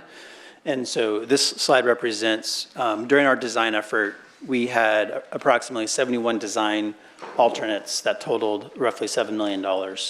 And so through that target value design process, we essentially, due to low priority and lack of funding, we rejected roughly $3 million of those. And then we accepted $200,000 through the design process again, with what the budget allowed for us to design and construct the project. And then we have another $4 million that is pending. And so of that $4 million, or the 3.9 that shows on the screen, of that, we have the categories on the side that that the staff and the design team is recommending that we move forward with this project. However, at this present moment, we don't have the additional funding to make that happen. And so the first one is code required triggers, and that is essentially all about goal one. We're trying to create a safe and secure building. And so on the top of the list, that was a high priority, was providing a permanent emergency generator. The Civic Center currently has a temporary generator that needs to be replaced. It's required to be replaced with a permanent generator. And we currently don't have the funding to provide that. And unfortunately, that generator improvement lacks other funding sources. So this is really our one time to be able to get this improvement with the project. Second on the list is customer-facing benefits, and that's really about goal two, which I mentioned earlier. And this is about providing a consistent customer experience. And so you'll notice on the list, some of the items include a revised permit counter for the public to get their permits. And so a part of that additionally is essentially a counter wall. Rather than system furniture, which is what we have today, we really want to try to create a consistent customer experience and make some of the improvements that we've been able to make at like the Customer Service Center, at Civic, and at the new Public Works Operations Building, so that when the public comes to any of the City of Salem locations, they're going to have kind of a similar experience. Another item on the list is a larger courts lobby, and I do have some slides that show kind of what we're talking about here. The second, or the further down the list, is storefront doors, demo, and infill. So the existing Civic Center has a lot of exterior doors, and so as part of our project, we're actually trying to reduce those doors so that it's a little easier for the public to figure out where they need to go and navigate. And so rather than just lock the doors and leave them as is, we're trying to remove them and provide some more permanent solution there. And then lastly is additional allowance for wayfinding and signage, again, to provide a better experience for the public. And then lastly, on this list is the opportunity cost benefits. And so these are primarily Goal 3 initiatives. And that's to provide rough-ins for the conference rooms and some offices, as well as in the courts and shared meeting spaces. And so this is the time to do this kind of improvement while the staff is outside and we have a contractor available. It's certainly going to be more cost-effective to do it now rather than to try to do it later. And so it's high on the list for improvements. And just so you know, in case you have a question, the 1 million that's showing on the screen is part of that 3.9 million. So then if we were to accept these items, then that 3.9 would be reduced by that number. And we're asking the contractor and the designer to hold those pending items. As we further get into construction, we may encounter some cost savings throughout the project, and then we would be able to potentially incorporate some additional alternates into the project as we move forward. But these on the list, this list right here are items that we need to incorporate into the design today. Otherwise, it would be too late, and we wouldn't be able to include them at a later date. Okay, this is just a graphic showing where the new generator would be located. It's currently, the temporary generator is currently in the understory garage, and it needs to be outside. So that yellow, one of those locations would be where the new generator would be located. This is a representation of the court lobby. So we looked at several alternates. The one on the right is essentially the size of the lobby it is today. And what we've heard is that we really need to enlarge in the lobby. By doing so, we're going to create some additional customer service points so that we can more efficiently serve the public that's in the court space. It also allows for extra space for security to set up and do their proper wanding and that kind of thing. And then lastly, this is a rendering of the pack counter. And so if you've been in the customer service center, you'll recognize this design. Again, this provides consistency across multiple public service points within the city of Salem and provides the space that we need to accommodate that. So just as a reminder, here's the slide again showing the alternates that we're recommending and the total that they cost. And then the last slide is the recommendation. So are there any questions? Anyone have questions?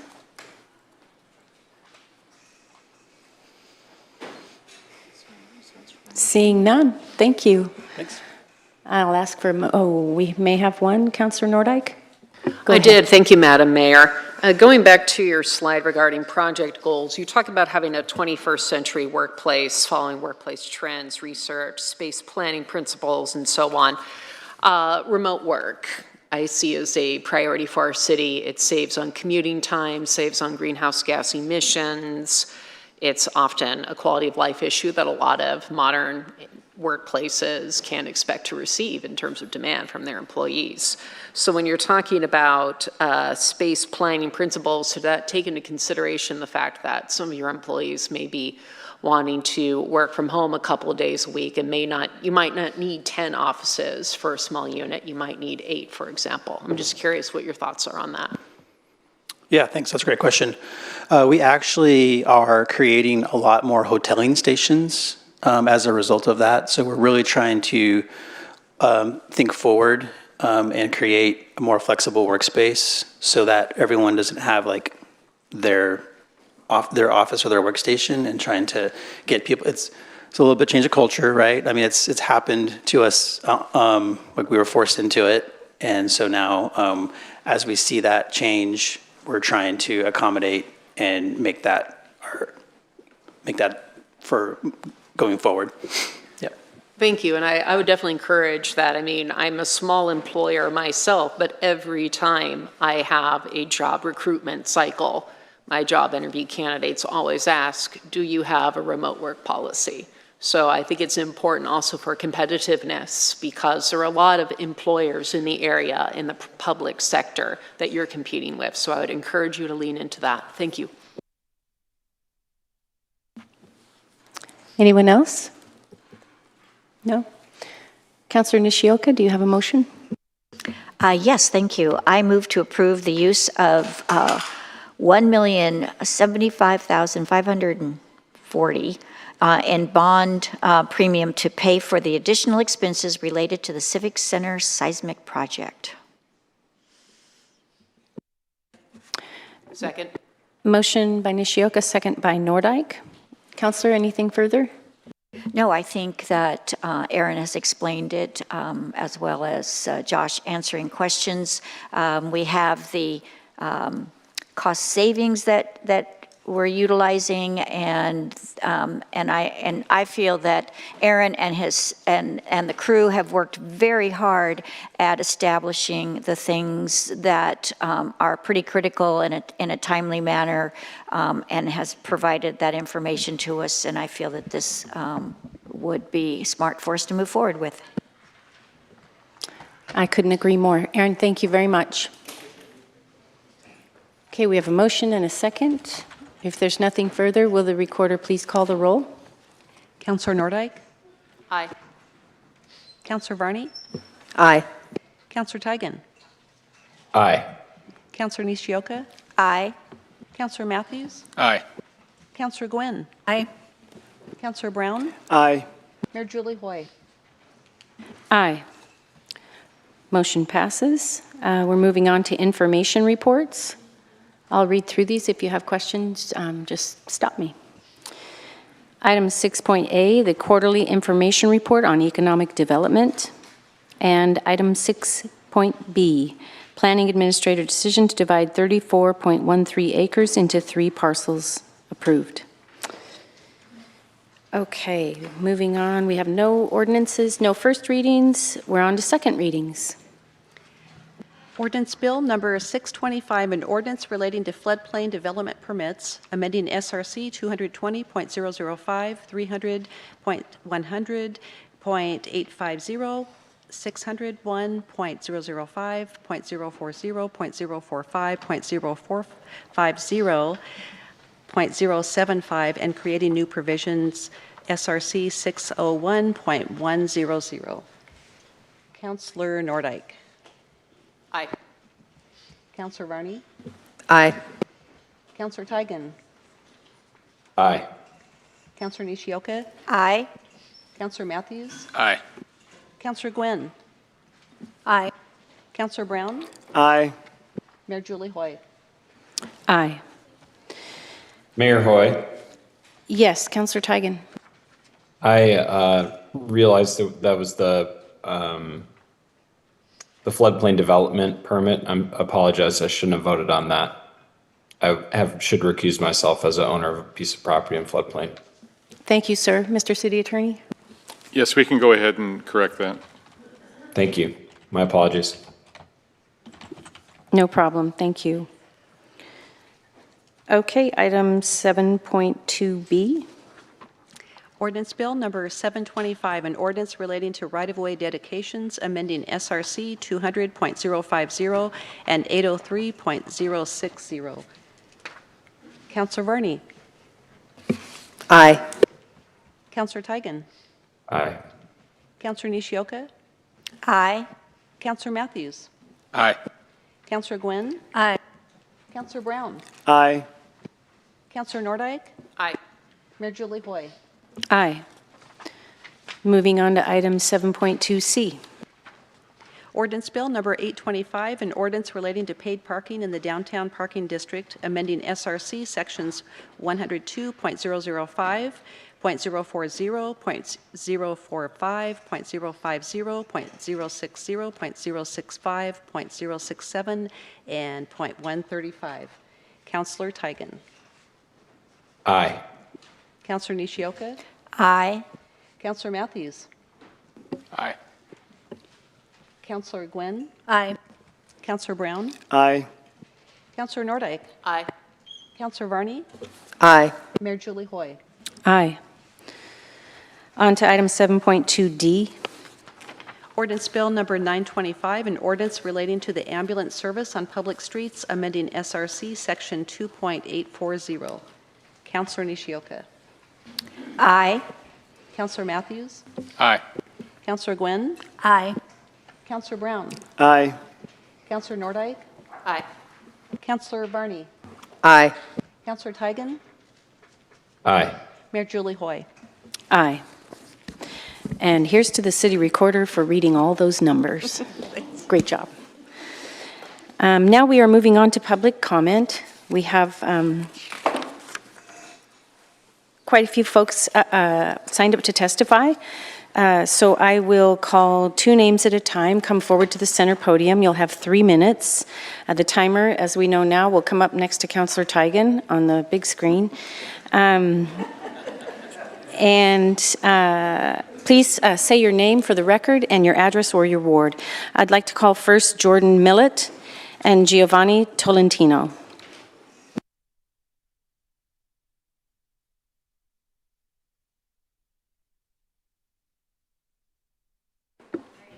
Is that better? All right. My name is Jordan Millett, and I live in Ward 8. I was born in Salem, and I'm a member of the Democratic Socialists of America. I'm here to echo the sentiment of over 500 people who have signed onto the petition for our city to divest from Avelo Airlines, calling explicitly for the cutting of contracts and the benefits that allow this anti-immigrant corporation to operate off of our limited resources in the capital city of a sanctuary state. For those who are unaware, Avelo Airlines has struck a long-term deal with ICE to carry out the dirty work of deporting any American citizen that the Trump administration deems to be a threat. This includes legal residents, his political opposition, and even children and their mothers. While the flights are chartered out of Mesa, Arizona, the danger Avelo poses to Salem residents cannot be understated. As representatives, you have to understand that the fear your constituents feel is valid. Especially when to our south in California, unmarked ICE agents are invading neighborhoods in LA, blindly searching for victims to meet their rising deportation quotas. Tensions are high as people in their communities react in order to protect their families and their neighbors. Naturally, Trump responded with an escalation of force, calling for over 2,000 troops to quell a protest that they instigated. And on Friday, Union President of SEIU California, David Huerte, was pepper sprayed and captured by ICE while advocating for immigrant workers. His injuries were so severe that he was brought to the hospital and only just hours ago today was released from federal custody on bond. This is part of an intentional campaign by the Trump administration to blatantly violate the rights of the working class and to prosecute anyone who does not have the ability or the luxury to withstand these impossible conditions. I tell you this because what we demand from our city councilors includes not only divestment from Avelo Airlines, but also that a necessary statement be produced by the city of Salem. One that firstly stands in solidarity with the working people of Los Angeles, including the undocumented immigrants that are being targeted by the Trump administration. And secondly, that demands the release of all political and immigrant prisoners unjustly detained by ICE. How can we trust that the city of Salem will protect us when our city councilors have already signed a contract to prop up Avelo, a business that can only sustain itself by siphoning funds from our budget and by collaborating with authoritarian forces as they carry out the violent process of uprooting and deporting legal citizens? If time and time again we do our part of presenting our demands to our elected representatives, and we see that they do nothing, or worse, that they choose to act against the interests of the working people, then we are left with only one option, and that is to replace them. This is not a threat, but a function of democracy. To my fellow Salem residents, do not forget this power we share. For when we organize in our unions and we join working class organizations like the Democratic Socialists of America, we can make substantial change to improve our lives and improve our lives for our families and ourselves. And to our city councilors, we demand that you divest from Avelo Airlines and that the city of Salem shares a statement standing in solidarity with the working people of Los Angeles and demanding the immediate release of all immigrants and political prisoners that have been illegally abducted by ICE. Thank you.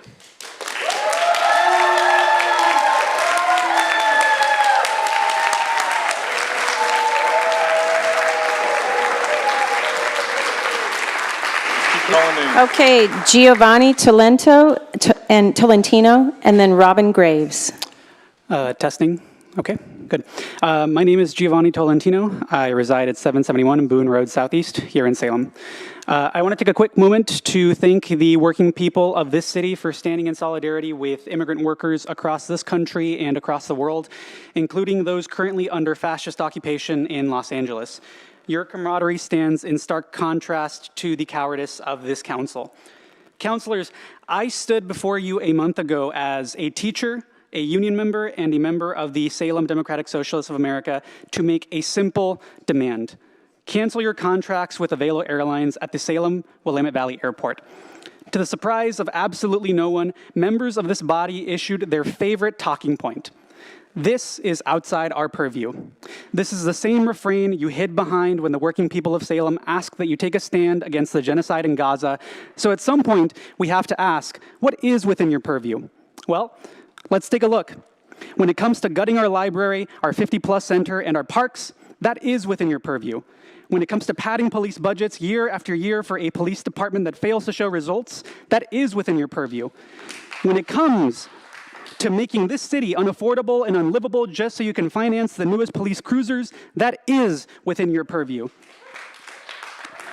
You see, councilors, you are capable of making political choices. You just think the working class of Salem is too stupid to notice which side you are on. The choice today is no more complicated than it was a month ago. Invoke the clause in your contract with Avelo Airlines that allows you to terminate it and dare them to sue you. Challenge the state of Oregon to support you and test their solidarity with immigrant workers across the country.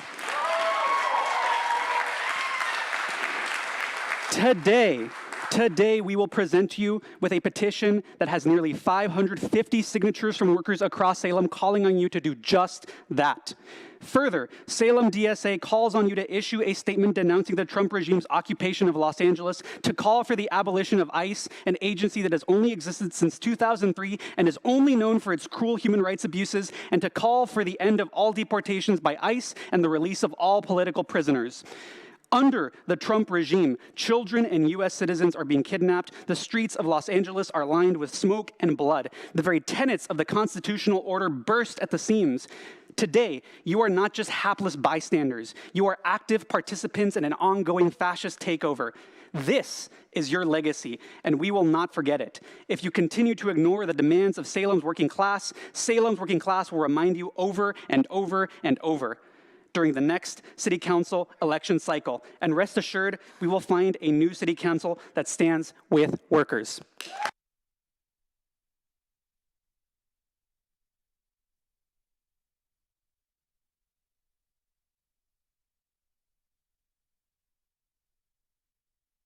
Robin Graves and Logan Sterart, I believe. Good evening. My name is Robin. I live in Ward 5. To start, I must say that the city's contract with Avelo, knowing that they are facilitating ICE deportation flights, is doing irreparable damage to the city of Salem's image as a sanctuary to people in need. This collaboration with the Trump regime will inflict terror on the local population and will outwardly signify indifference towards blatant violations of the constitutionally protected right to due process. When that happens, all of the money and effort that this council has put into Avelo with the aim of bolstering tourism to the city/state will be wasted. For indeed, why would travelers want to come to a place that shows itself to be unsafe? The budgetary boondoggle of the contract with Avelo is staggering, beginning with a $2 million renovation to the local airport and then a following $1.2 million, with almost a third coming from Travel Salem to the tune of $350,000, with the rest coming from a federal grant to the tune of $850,000, the latter being used to guarantee revenue for Avelo in the likely event that they fail to secure enough traffic to be profitable. The fallout from this massive expenditure can be seen in other areas of the city's infrastructure facing considerable budget cuts, and the proposed remedy was to increase the tax burden on the working class of Salem. Furthermore, Avelo has a track record of taking as much money as it can from a city's budget and then closing down their facility citing lack of business. Likewise, the Trump regime has also shown a pattern of betraying even their most loyal supporters, often taking as much of their money as possible before abandoning them in their time of need. In essence, Avelo is a leech that draws much-needed city funds for its own gain and then burns the host once the money runs out, all while providing subpar service and damaging the city's image. Given the Trump regime's escalating repression of anti-ICE demonstrations in Los Angeles, resistance to the regime and solidarity with immigrant communities, regardless of status, must be expressed.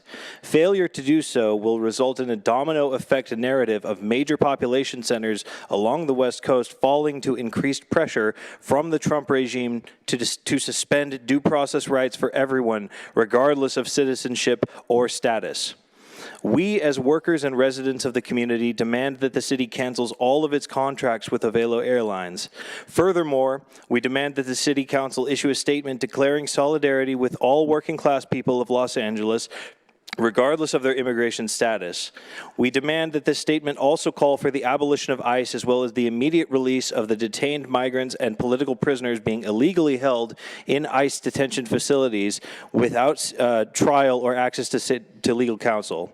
Rather than show compliance with actions of ICE and the Trump regime, the City Council must prioritize the well-being of all people in Salem. Having seen that the current City Council is Thank you for your uninterested- testimony. Your time has expired. Thank you.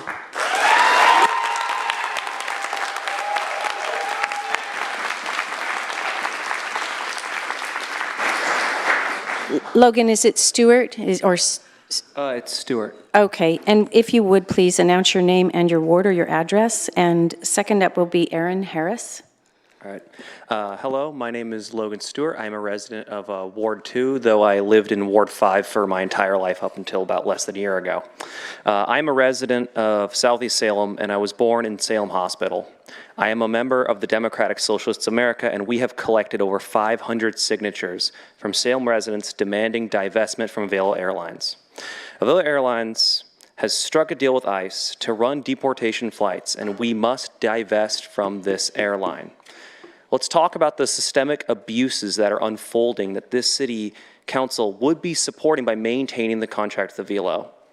What we are seeing across the country are kidnappings. We are seeing extrajudicial violence by ICE agents. We're seeing families ripped apart, condemning thousands to overcrowded prisons in El Salvador, including union stewards that have been condemned without trial. Only by creating economic consequences can we force Avelo to reverse their course, or at the very least, end our own complacency in the ongoing social murder of undocumented people. To our south, we are watching the National Guard break up protests, and even a news anchor was shot by police. How can this city council directly allow Avelo to use our airport? How? Just like last time, there was a moral question asked to the City Council. In the past, we came here asking the City Council to condemn the genocide in Gaza, and what we got was a watered-down, both sides' statement. And we're asking again, very simply, a condemnation of the Trump administration and their occupation of Los Angeles, and an end to the contract with Avelo Airlines that is deporting innocent people right now.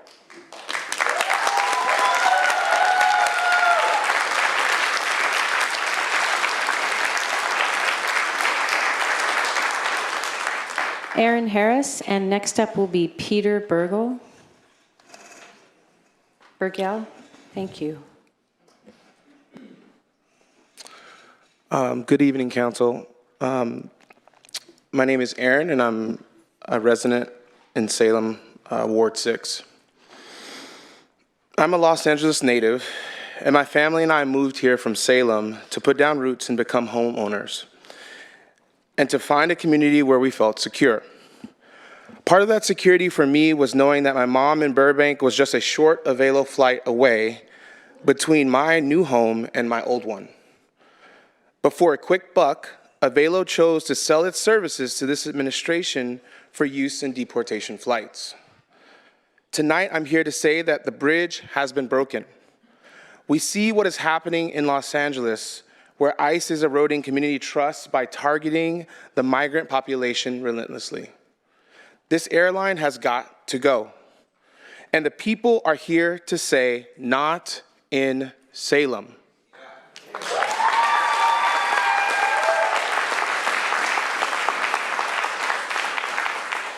It's been over a month since Avelo's deal with ICE was solidified.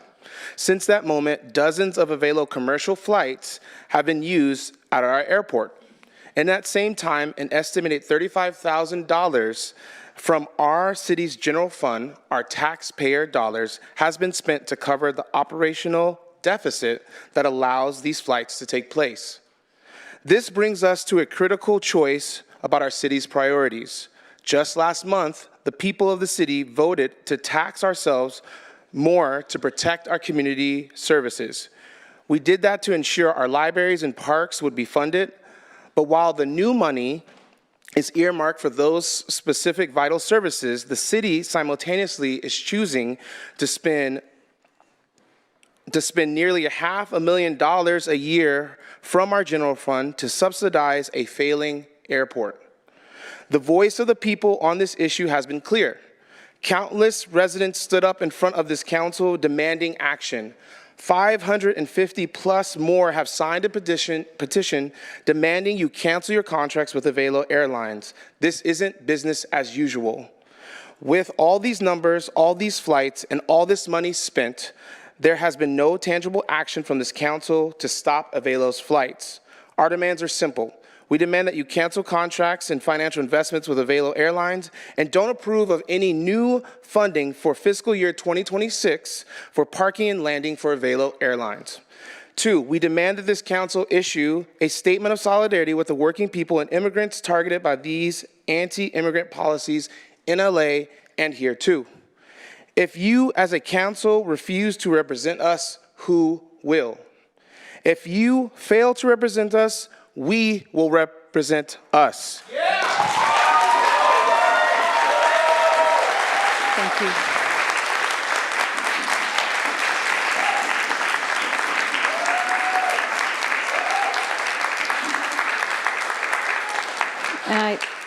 Next up is Peter Burgell and Bill Smaldone. Good evening, Madam Mayor and members of the council. My name is Peter Burgell. I live in Ward 2.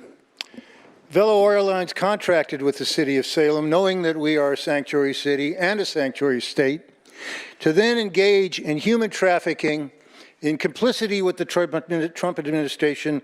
May or may not be technically illegal, but it certainly constitutes acting in bad faith. And I'm shocked, saddened, and disgusted by the immoral choice that Avelo has made. And it reflects badly not only on Avelo, but on Salem and on this council. Last time I was here, I said, if you can't cancel the contract, at least do something. And I heard what Councilor Nordyke said and what Councilor Nishioka said about the problems in canceling the contract. So here are some other suggestions for you. On Saturday, March 15th, a federal judge ordered the immediate return of a deportation flight destined for El Salvador and operated by Global X. The Trump administration refused to comply. So I would like you to ask either collectively or individually of Avelo whether they will confirm that it will never operate deportation flights in defiance of such court orders. Just ask them that question.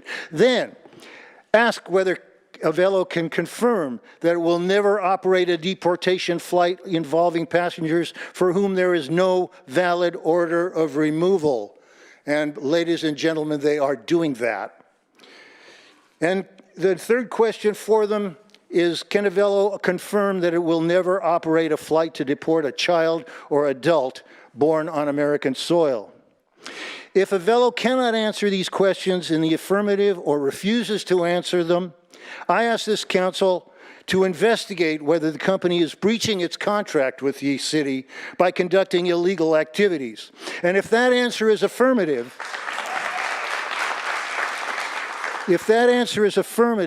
the council should immediately consider suing Avello and/or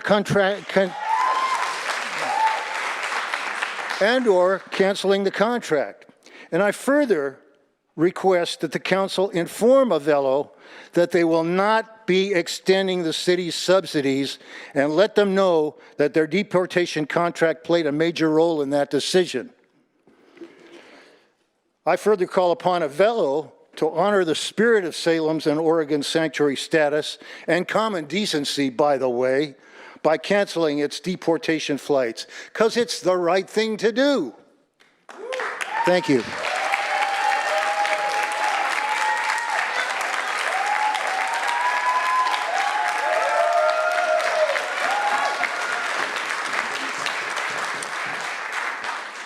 Bill Smaldone and Kim Davis. Good evening, Mayor and Councilors. My name is Bill Smaldone. I live in Ward 2.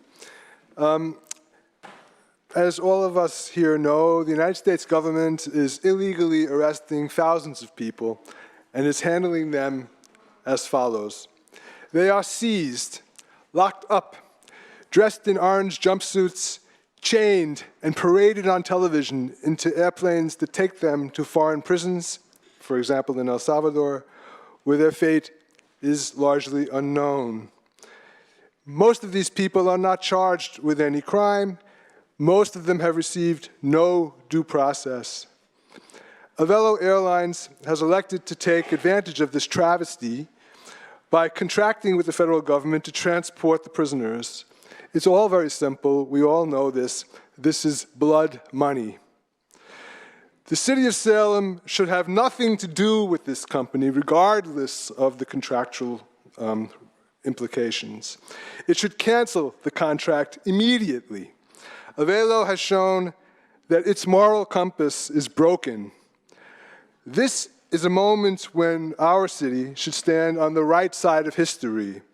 So we should send a clear message about where we stand. Thank you.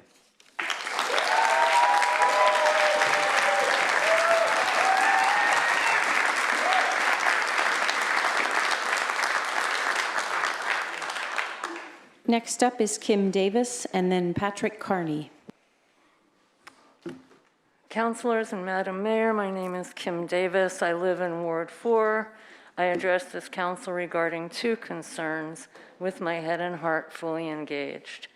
First, I want to add my voice to all the residents of Salem who are calling on the City Council to take meaningful action with regard to its contract with Avello Airlines, a corporation which is profiting by transporting people who are being illegally abducted.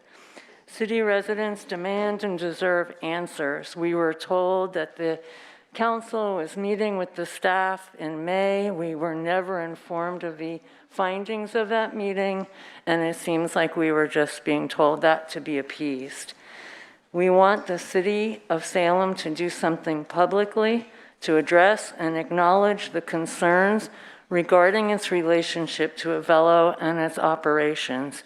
And personally, I would love to hear each one of you make a personal promise to boycott the airline and to not promote it to anyone.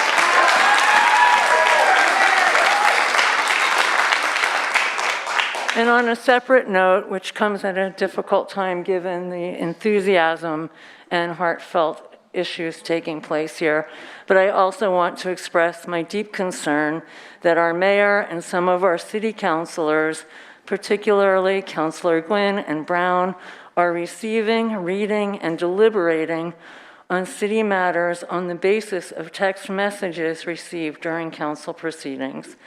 During council meetings, it appears as though there are phantom directors to the council who are not named, who were not elected, and who are guiding and directing our council members in their decisions, votes, and comments. I propose that the City Council vote to ban all use of personal cell phones during council proceedings. Any information that's required for meetings can be brought in paper format and added to City Council records. Thank you.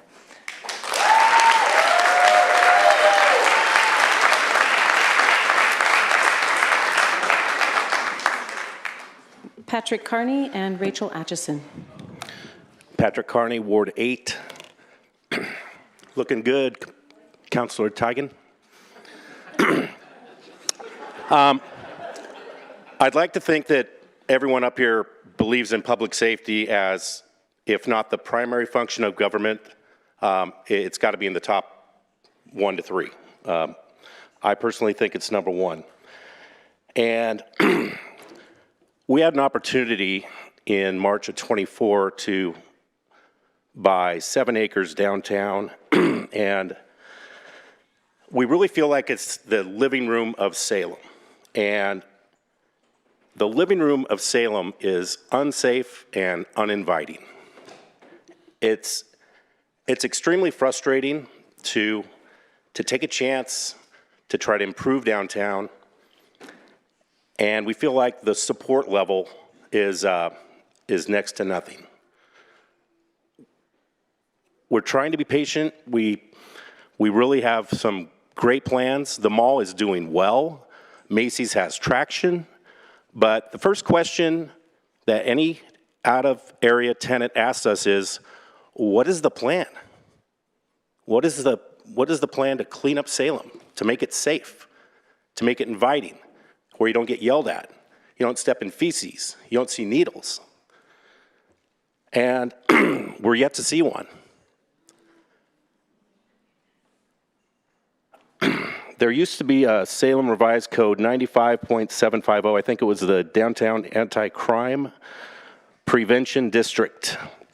I'd love to see something similar come back. Maybe the Commerce District, more inviting name. But basically, if you're not going to behave and go by the rules, then you're not welcome. I'm downtown almost every day. I see the same people sleeping at the Grand Theater, the Elsinore, countless other walkways, entries to businesses, and they appear to be able-bodied people, and I don't understand why we can't keep our streets and sidewalks inviting downtown. Without the accountability or predictability, downtown will suffer. That's all I got right now. It's extremely frustrating to take risks with the understanding that the law is always going to be the law, correct? But then it gets relaxed to a point where there's no predictability. Thank you for your Thank you. testimony.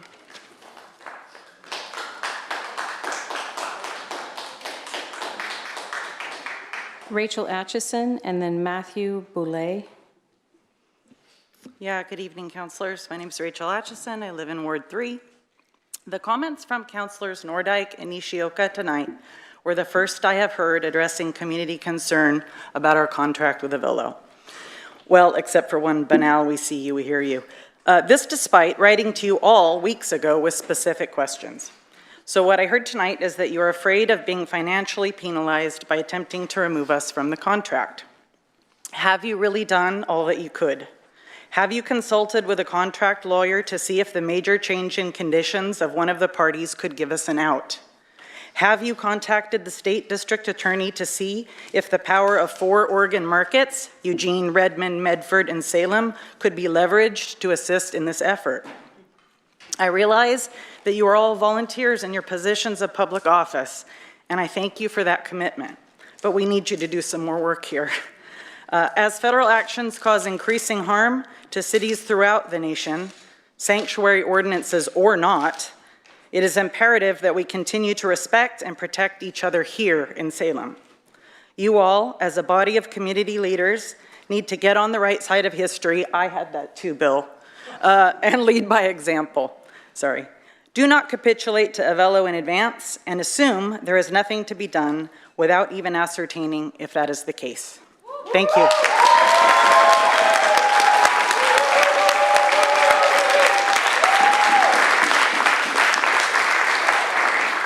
Matthew Boulay, and then Evelyn Estrada. Matthew Boulay, 97302. When are you guys going to do something?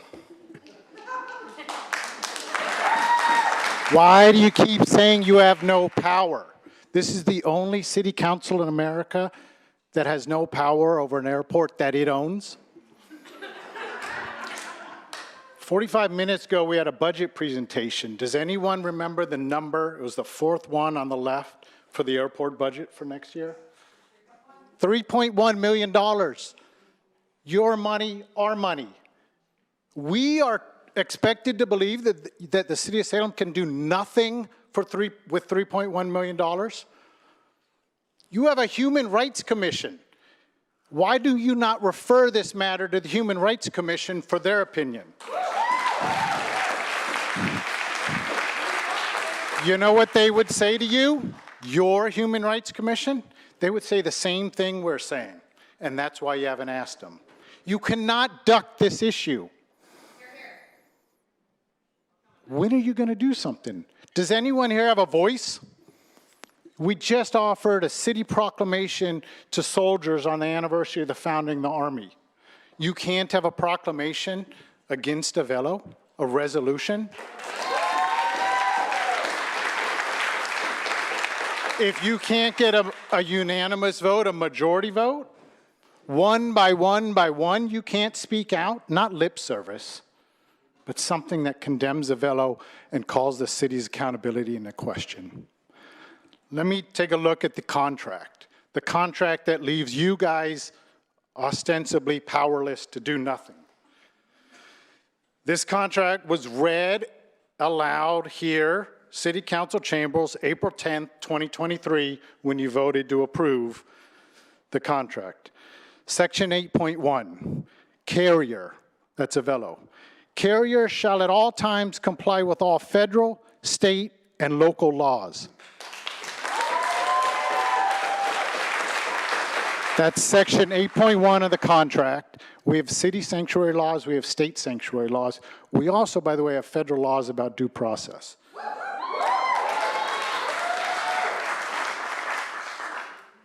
Section 8.2, the city shall operate the airport in compliance with all federal, state, and local laws.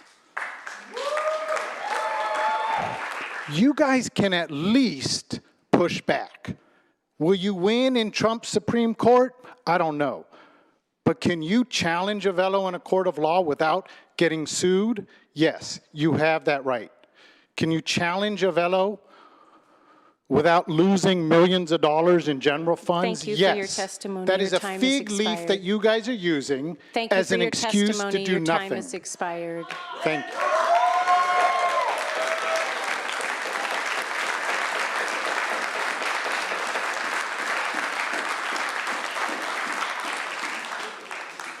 Evelyn Estrada and Michelle G.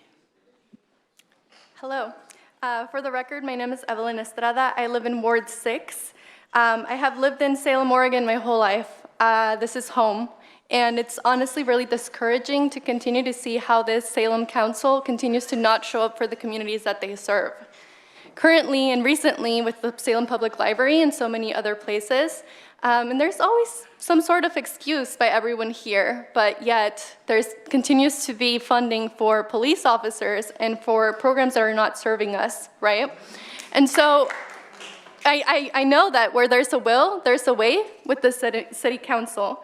And so I know that y'all can find a way to continue to see if there is legal, ground and there is some sort of repercussion from pulling the funds in the contracts, that you'll find a way to go about it. And I've heard so many people here give continuous and different ideas of how that can be done. And really it just takes time, like the time that I'm taking right now to speak here when I have a baby at home, right? And so y'all can continue to think about ideas and ways to really show up. On a personal level, this impacts my loved ones. Every day I wake up with anxiety, thinking about how folks can be taken. And I'm gonna try not to cry here, but it's really hard. It's really hard. And knowing that there's an airport here that is helping these deportations is just not something that should be happening whatsoever at any point. You've heard from many people. You've said that you continue to receive letters, and different folks have been speaking to this issue. And so y'all should be listening, finding a way, saying just a simple statement to continue this. When things happen in our world that is really hard, right? We're seeing what's happening in Gaza. It starts by little things. It starts by doing nothing. And so, yeah, there's a certain level of privilege that folks here have that I'm staring at right now. As a woman of color, standing here, knowing that I can potentially put my family in harm for giving even this simple statement, there's more that y'all can be doing. So stop just sitting there and giving excuses that should not be given, and find a way to defund, right? Not continue to give money, not continue to give contracts to places like these. Avella should not be functioning in Salem. And so I ask y'all to step up. Thank you.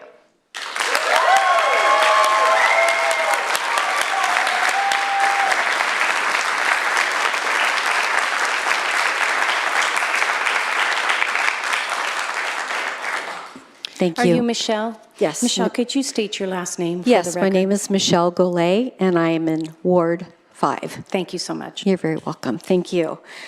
I want to say that we're in a constitutional crisis in this country, and we are in a humanitarian crisis in this country. So I'm going to be very brief. I'm asking you, I'm trying to look in your eyes right now. Will you please adopt a resolution at least to disavow Avella? Will you go on record?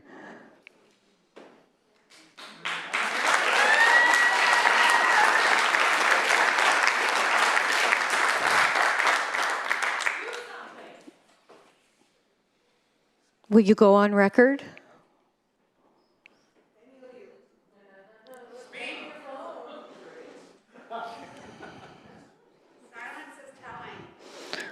Maybe I need your help. Is it not customary to raise your hand or say yes or not, or? Well, that's my ask. Michelle, I'm sorry, but but that's my ask in private. These moments are public testimony. It's not a question and answer opportunity, but thank you very much. You still have time. That would be my request of you. Please take a stand. Please disavow Avella. Thank you.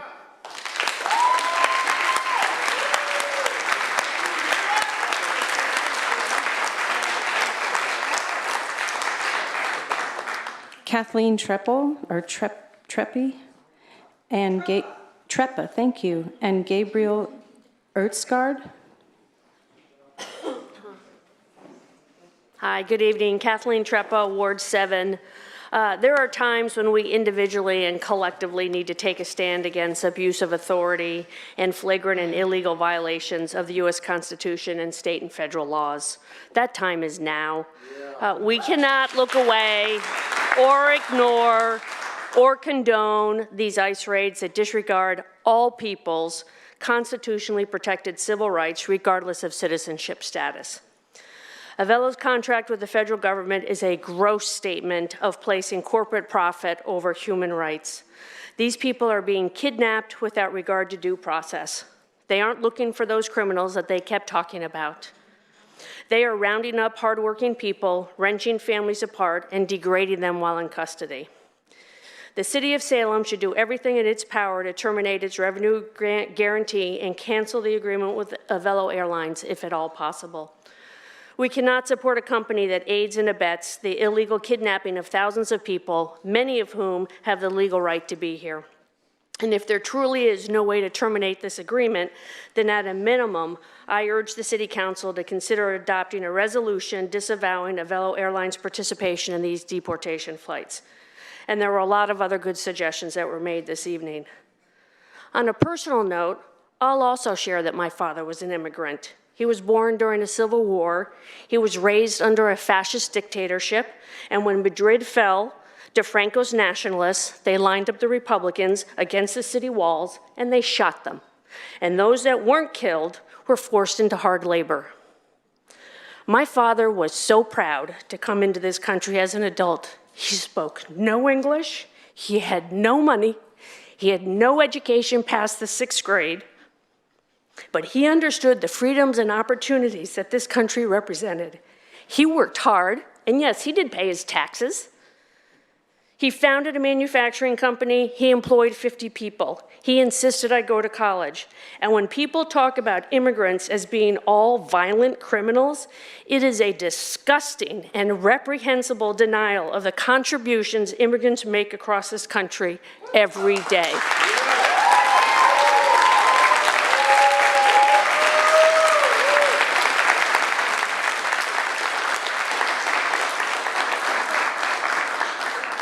Gabriel Ertzgard and Jerry Jones. Hello, I'm Gabriel Ertzgard. I live here in Salem, a few blocks away from South High. Now, I don't claim to be an expert in contract law, but I think that if we really can't get out of this contract, then we at least need to be clear about what the situation is and communicate that to Avelo, which is that with the choices they've made and the way things have changed, from this point forward, this is effectively a shotgun marriage if we can't get out of it. And we consider ourselves trapped in it until we can finally get a divorce. That's it. We need to be clear to Avelo that this is the situation now. It will not be a happy marriage going forward because of the choices they've made. Now, I want to say something else, and speaking as a Quaker, not on behalf of all Quakers, but going back to the earliest days of our faith community, we know something about profiteering off of other people's lack of due process. Because for the first several decades of our faith community's existence, we didn't have due process. For reasons that would take more than 3 minutes to explain, the earliest Quakers were against taking oaths, had a testimony against that, and because of that, we couldn't testify in court, which meant that some clever people figured out that you could file a lawsuit against a Quaker and you'd pretty much automatically win because they couldn't testify. So you could basically use the courts to steal their property. Again, those were the first few decades. Then the laws got changed. But one thing that I would say that we learned from that is that yes, and that was just good business. It was just good business for the people who were doing that. What we've learned is that no economic system, and I might be in the minority here that I don't call myself a democratic socialist, but no economic system can be your ultimate value system. You have to have an ethical or moral system that supersedes and governs how you apply your economic ideas. Thank you.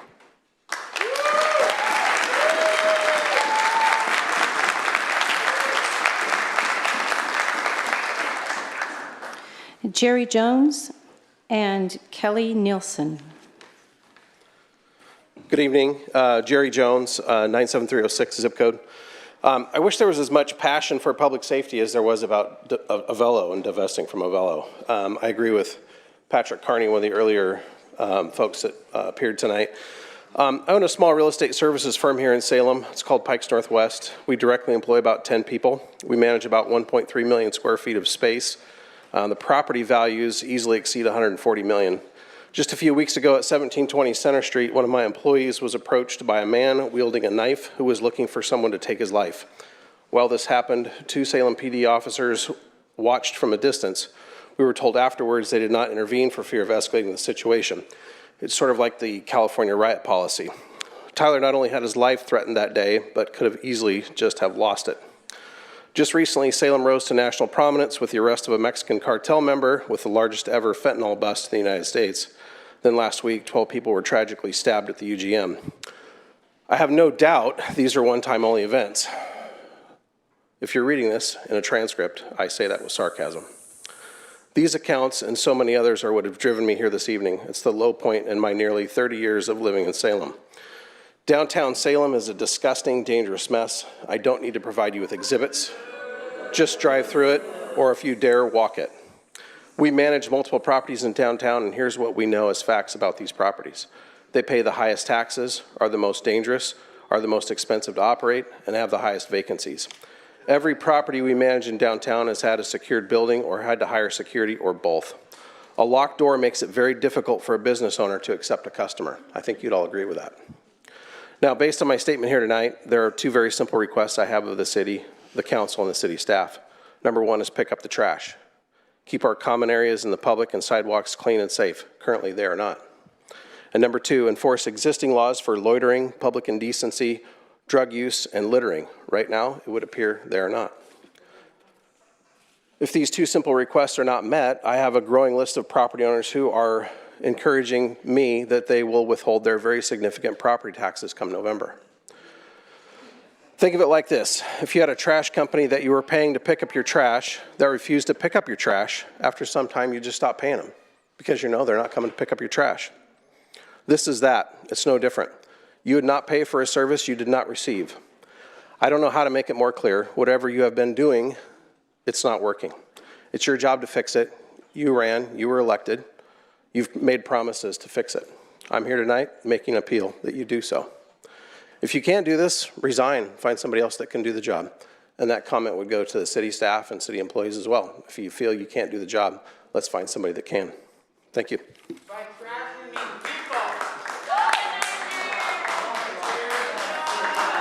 Kelly Nielsen and David Glennie.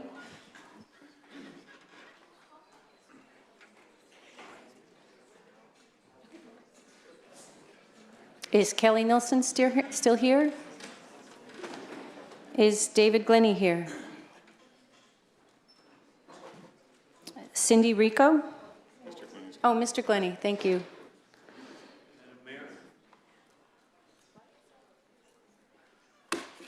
Thank you. Madam Mayor and councilors, is this on? Yes. My name is David Glennie, and my business address is 445 Myers Street, Southeast. This has been my office for over 23 years and lies 1/2 block west of Bush Park.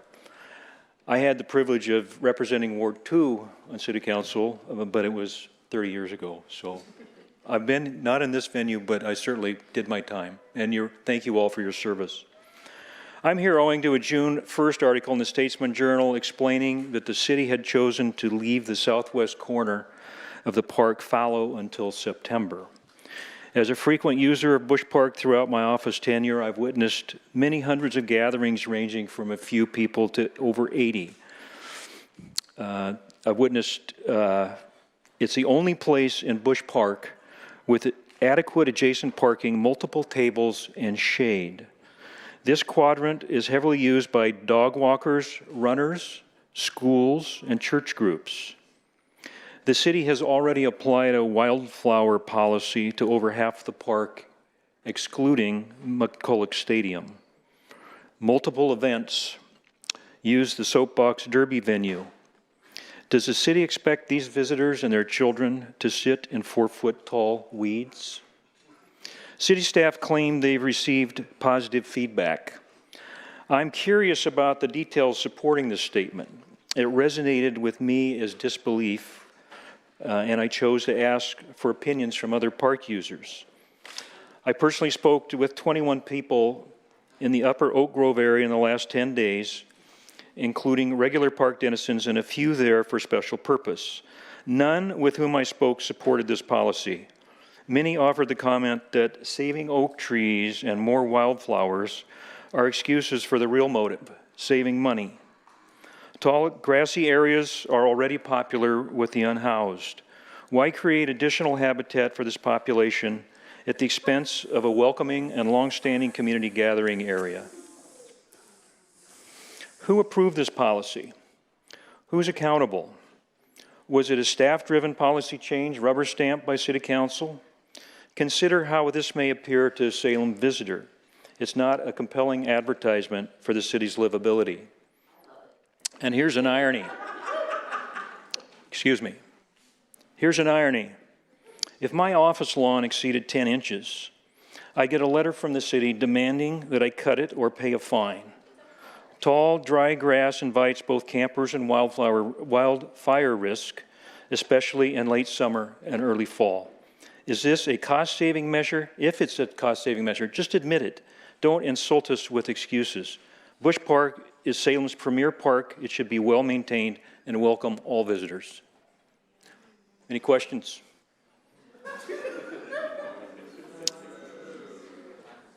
Thank you for listening. I'm not alone up there. I don't know if you visit the park, but you ought to because it's becoming a disaster. We have one more person to testify, and I'm just going to ask everyone to please be respectful. Cindy Rico, are you here? Okay.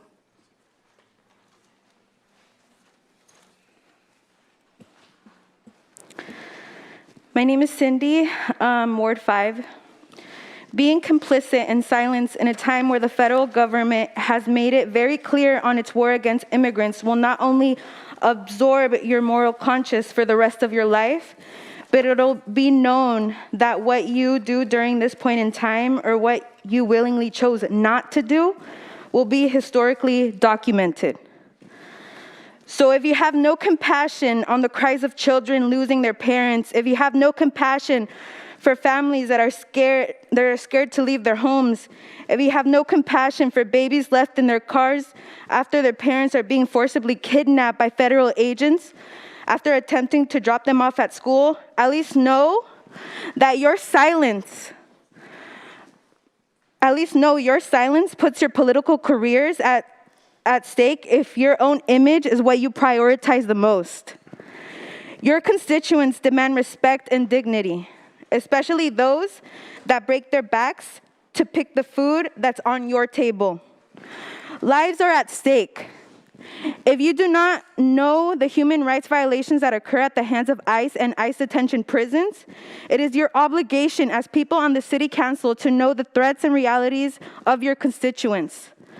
The poor living conditions in detention centers and its effects on many detainees include inadequate health care, lack of basic necessities, malnourishment, lack of access to basic hygiene, the unlawful and excessive use of force towards those peacefully participating in hunger strikes, the unauthorized and excessive use of force towards those with mental health issues, the excessive use of chemical agents such as pepper balls and pepper spray, the denial of medical attention after the use of force, and there have been concerns relating to sanitation, medical care, solitary confinement, medical neglect, and sexual abuse and assault at ICE facilities. The consequences of these conditions include poor physical and mental health for individuals detained. But our communities know that this is nothing new. This has been happening for years and years. This is a trauma that will be felt by generations to come. Conditions that have even driven people trapped inside of these prisons to take their own lives. These conditions have caused deaths.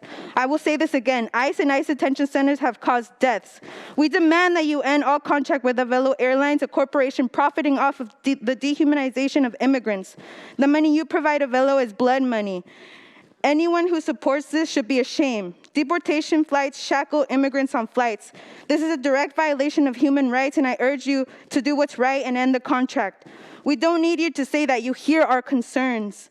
We don't need you to say that make excuses. There's too much at stake. That's not good enough anymore, and it never was. We need you to listen to your constituents and take action.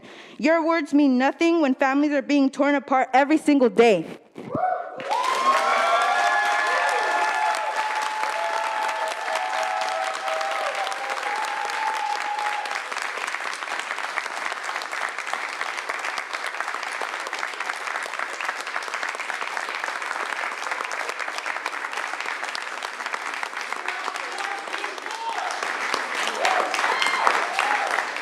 If there's nothing further, we're adjourned.